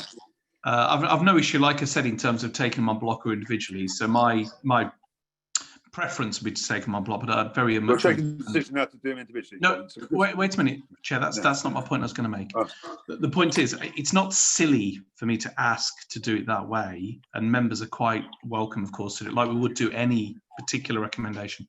The only thing I would request is, Chair, once the votes have been taken now, if we're going to take the votes, then there'll be no discussion on the topics. And I'm happy not to discuss any further, but I wonder if members would like to discuss anything before they take the votes. That was the point I wanted to raise, Chair. Thank you. Thank you. Well, the first vote's been taken, which is 82% in favour of the recommendation 1. Do members want to discuss any of the other 3 recommendations first before we go to the vote? Councillor Ritchie. Thank you. My concern is the second recommendation. I would have been happy going to the vote and expressing my views with my vote. It is, after all, it is late, and this is only £40,000. But it just strikes me that many of us found it very, very difficult to approve the expenditure of 120,000 on an old wall, which is not, which is going to be an artificially sort of recreated old wall. There's not even the genuine thing that we're getting for 120,000. And now the idea that you spend another 40,000 on it. I just feel that this is a project that is out of control. Thank you. Councillor Alan Chancellor. Thank you, Chairman. I simply wanted to point out that as the owner of the wall, we have an obligation under statute to keep it in good repair. Thank you, your wise counsel, sir. Thank you. Do you want to come back in that point, Councillor Morgan? I think Councillor Chancellor said it. Basically, it's not. Yes, ostensibly it is a wall, but it's the conservation value of the wall and the fact that we are the local authority. We have to do the right thing, and sometimes this is painful. And of course, this is the interesting thing. So, the resources portfolio, my natural inclination would not be to spend the money. However, I understand the value of spending the money because of the related aspects of us being the local authority, and that has been done. And yeah, absolutely, we don't want to get to my worst fear as resources portfolio holder we come back again in a few months and say £160,000 is not enough. But I'm also a pragmatist, and I know we need to get it done, and we need to do the right thing compliantly as a local authority. And it's one of those things where, unfortunately, it's basically about going to do it because it needs to be done, even though we don't enjoy the consequences of financial related to it. Councillor Mitchell-Wright. Thank you, Mr. Chairman. Are we confusing a number of things here? I mean, the issue surely is not whether or not we do the right thing, whether or not we own the wall, whether or not it's a worthwhile conservation issue. That matter has been discussed and a decision made. The issue here surely is we've decided to do a particular piece of work. We agreed X £1,000 for it. Now we've been asked to throw in an extra 40,000, and the last minute it's turned into an extra 120,000. It does rather smack of somebody not having a grip on the matter somewhere. Do you want to respond to that, Audra, or Tony? You want to speak, Tony? Just to advise that Councillor Osborne was indicating he wanted to speak, Chairman. He seconded, actually. Sorry, Councillor Osborne. Yes, Councillor Osborne. Sorry. Yes, I do want to speak on the wall. Not only was it, when it came to planning, it was a condition that the wall be retained anyway.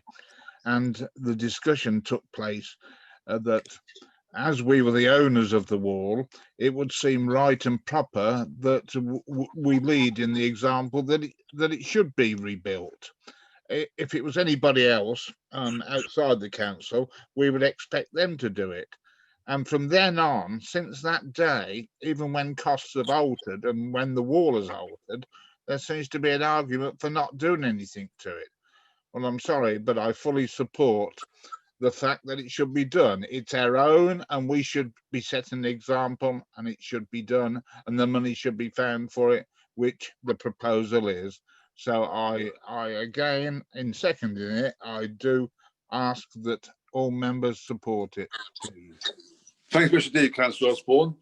Anyone else want to say anything on this item before we go to the vote, please? Chair, if I may. Yes, you may. Yeah. Yeah, I want to clear up any confusion. You are only approving an additional £40,000, not an additional. That's my understanding. Yeah, yeah.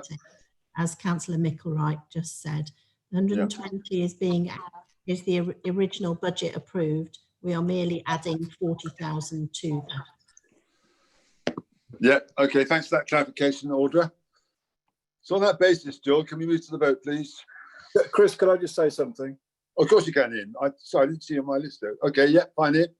I think we must be rather careful here because, first of all, I find it a little bit offensive to suggest that this project isn't being properly managed. The project manager on this project, along with an external QS, has been poring over this and has been holding the contractor almost on a daily basis to all sorts of issues, not necessarily related to the wall. So I think the first thing is that, can I just be absolutely clear with members? There's been a very, very firm hand placed on this by Daventry District Council and its professional advisors who are outside of the authority. It has been back once. Amendments were made to the wall to try and reduce its cost.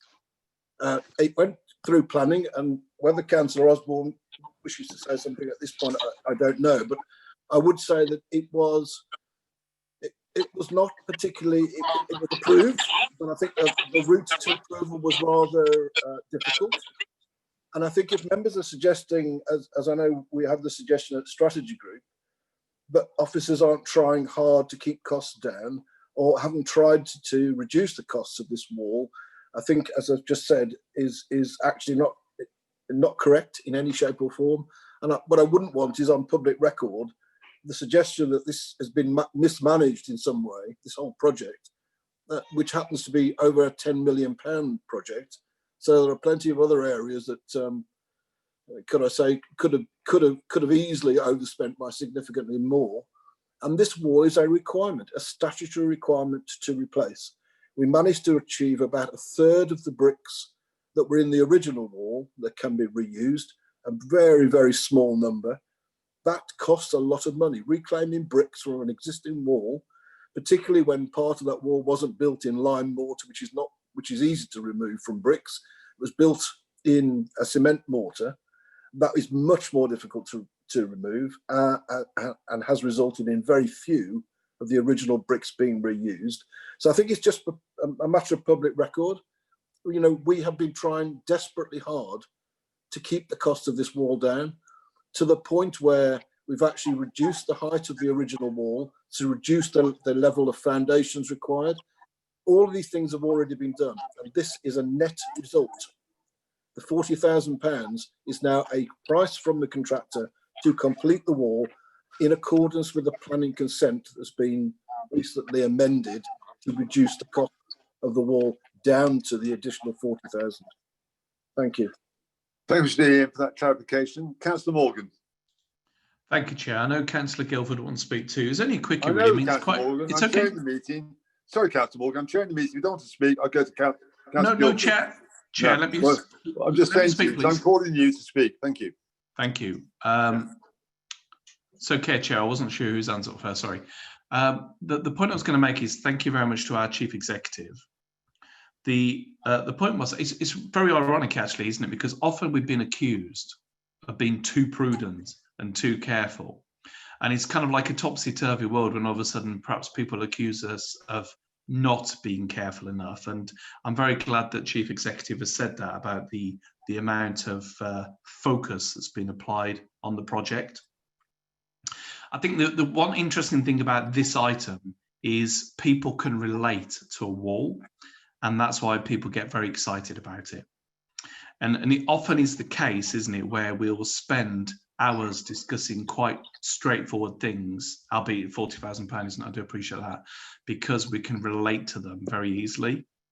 And this is one of those classic cases. And all I would do is listen to the Chief Executive, and please let's get this job done. Thank you. Thank you, Chair. Thank you, Councillor Morgan. Councillor Guildford. Thank you, Chair. I just wanted to make a point here. Oh, I've just noticed my camera's not on. Sorry. Can you see me? Better. You're better. Just wanted to make a point here and to make a correction, because I was one of those that spoke at strategy about it. And one, I wasn't or intending to criticise officers. What I was trying to get across was it's a policy decision as to when you go through a procurement exercise, if it comes over budget, then what is the policy of the council? Not arguing should the wall still be built or not, that has been made, but it's for us to decide whether we accept the costs as it is, or we look to cut our cloth accordingly. And it's more setting the policy. No intention was meant of criticism against officers, but more that it was the council that had to make the policy decision of the way we go forward. Saying that, having read the papers, got further clarification, I've been informed that in order for us to meet the planning conditions, this is the amount of money that has to be spent, and therefore we have no choice. Thank you. Thanks for that clarification, Councillor Guildford. I'd now like to move to the vote on this second recommendation. Over to you, Joel, please. Item 2, members, 20 seconds to vote.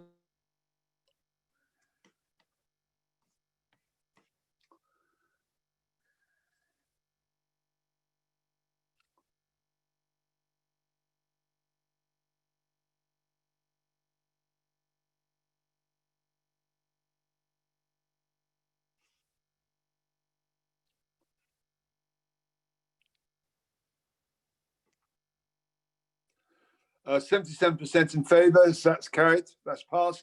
Thank you. Go on to recommendation 3 now. Does anyone want to speak on this before you go to the vote? No? Can we please, oh, sorry. Jonathan Harris, please. Councillor Harris. Thank you, Chair. Yes, one accepts obviously that coronavirus has had quite an impact on the whole building sector in terms of delays and so on and so forth. I just wanted some clarification, if we can, what the council now expects the total cost of this project to be in its entirety, and what the situation is in regard to overruns and penalties for the contractor, accepting, of course, that coronavirus has had an impact on this particular issue. Thank you. Thank you. Do you want to answer that, Councillor Morgan, or pass it to an officer? Chair, there are, I've got a few facts and figures here, but actually it may probably be more appropriate for Simon Bowers, I think, to answer it, because there may also be some areas that are perhaps confidential as well in there. Thank you. Simon Bowers, if you can give us the information you're allowed to give us, please, in the public area. With the revised budget that's been requested, we'd expect to bring the project in within that revised budget, and is clearly the intention and the expectation. In terms of penalties and the like, the contractor has not incurred any penalties. They are operating correctly within the form of the contract. They're currently about 3 weeks behind programme, but that is due to COVID and is accepted as a valid grounds for an extension, which is being sort of contractual mechanisms are being sorted out for that. So we're currently 3 weeks behind time. That doesn't look to be critical in terms of delivering the cinema by Easter. Cost should be within budget with this change. Now, clearly, I can't absolutely guarantee that. If we have a horrendous second wave of COVID, things may get worse. But at the moment, that's what we expect.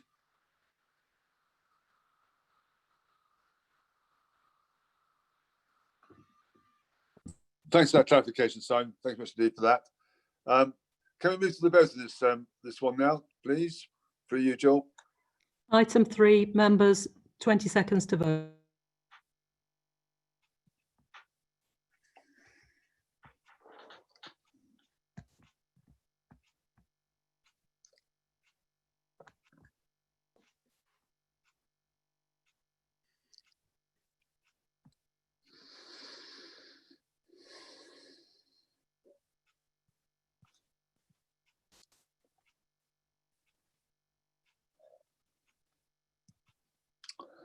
Uh, 74% in favour, so that's carried.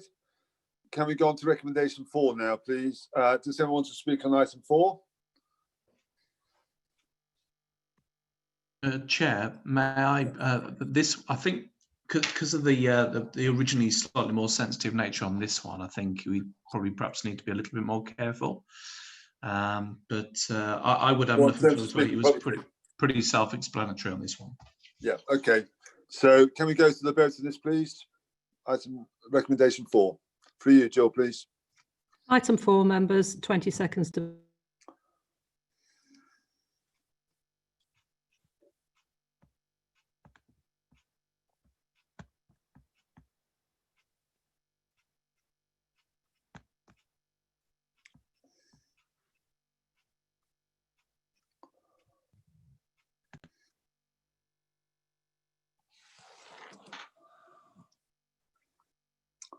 That poll was 82% in favour and 18% abstaining, so that's carried.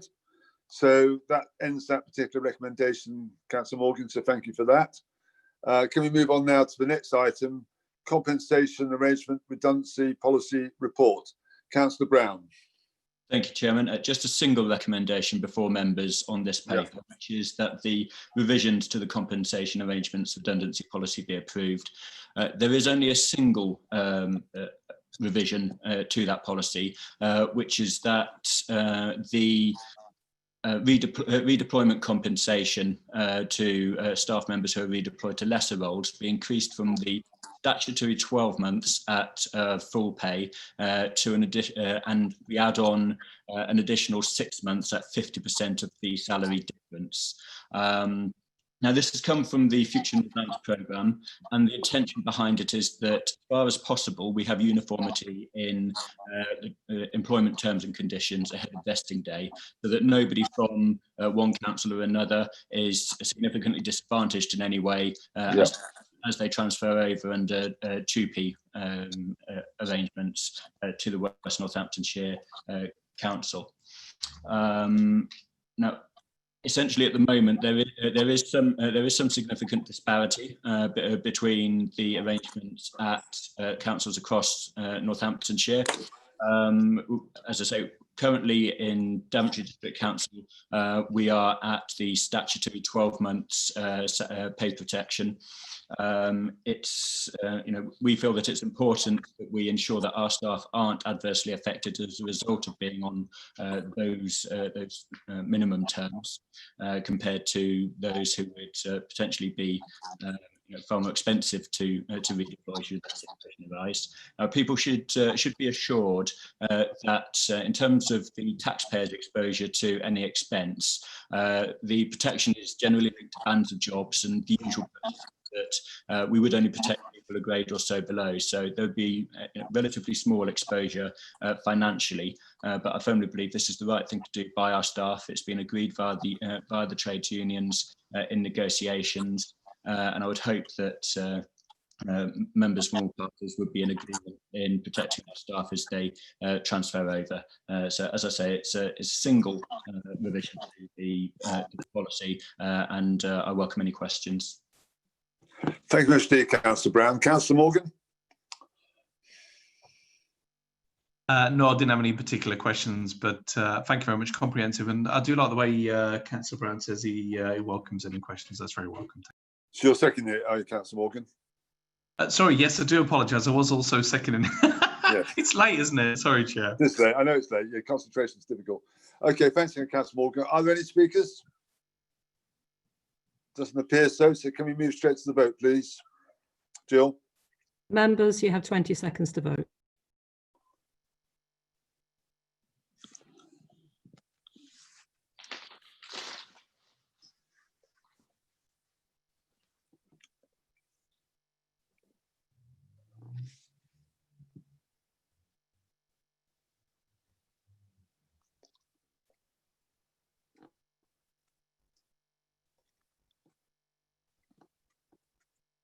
So it's 82% in favour and only 4% against. So that's carried. Thank you for that, Councillor Brown. Can we now move on to, we're going to move on to pink papers now. The following items arose from consideration reports containing exempt information pursuant to paragraph 3 of Schedule 12A of the Local Government Act 1972. So therefore, these items are under pink. Can I just ask Tony whether or not all members are now logged in, or members of the public and press are no longer watching? There's no members of the public or press logged in, but we are still live streaming. Chairman, we need to consider if the recommendations are in the public session of the meeting. Yes. If members want to debate them, then we'd need to go into closed session. But if members are happy to take the recommendations as are, then we can deal with them in the open section. Thank you very much, Tony, for that clarification. So item 1 then, the proposed purchase of a property for temporary accommodation. Are members happy just to deal the recommendations and not discuss it? Councillor Richard Micklewright. Thank you, Mr. Chairman. I don't know whether this question requires it to be in private or not. I'm just intrigued by the fact that there is no value in the report. Are we just being asked to agree a nebulous sum of money, or is there a specific sum of money that could be set aside? I'll ask Councillor Cribby who could actually respond to that carefully. Yes, Councillor McElwright is right. In this particular, in the recommendation, there's no figures, but at the report that was on pink papers that went to strategy, there are figures in there, which I'm not at liberty to disclose at this stage in open session. Thank you, Daniel. Audra Statham.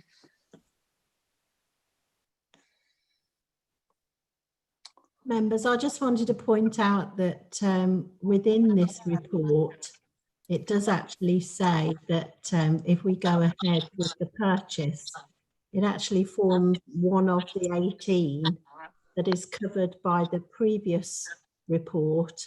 So the total is covered within the 3.8 million. Thanks for that clarification, Audra. Very helpful. You're proposing it, aren't you, Daniel? That's right, Chairman. Yes, I mean, I wasn't prepared to get, well, unless members want to discuss. No, well, I'll just say I want to propose a seconder, and then just if anyone else wants to second yeah. it. And I understand, is it David Smith, Councillor Smith? Yes, I recommend this or propose to second the recommendation. Thank you. Thank you much indeed. Are there any others? Oh, hang on. Are there any other speakers?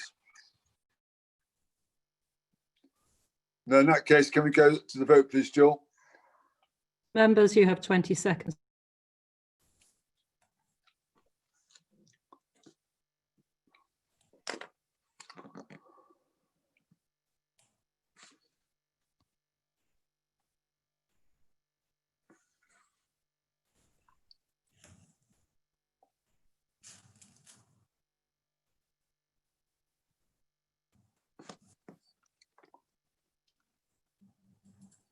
Uh, 93% in favour and 7% abstaining, so that's carried. Thank you much indeed, members. We now move on to your David James next. Councillor James, the second pink paper. Thank you, Chairman. This relates to works of repair to 68 and 68A High Street. That's right. Replacing the windows and repairing the flat roofs at the back. This is one of those properties that we're holding for investment. Chairman, my apologies. Sorry, Simon. It appears to me that council has already taken a decision on this item because the budget paper was split. You resolved a few minutes ago to create this budget. So that's true. I think the business is already dealt with. Okay. Are you happy with that, Councillor James? Yes, quite happy. I wondered what it was doing there again, but there we are. It was there. Thank you. Thank you. And sorry, the seconder is going to be was Councillor Morgan again. Are you happy? With that, Councillor Morgan? Yes, Chair, it was going to be me. That's great, and happy to do that. Thank you. Chairman, yes. As the point Simon made, a decision's already been made on this, so you don't need a proposer or seconder. We can just Thanks move for on. the clarification, Tony. So that's pass on him. Okay, thank you. Thank you much indeed. Chairman, at this point, we will need to move into a closed session, so we will end the recording now. Okay. And I would just remind members that we are going into a closed session, so please ensure that there's nobody who has sight of your screen or sound of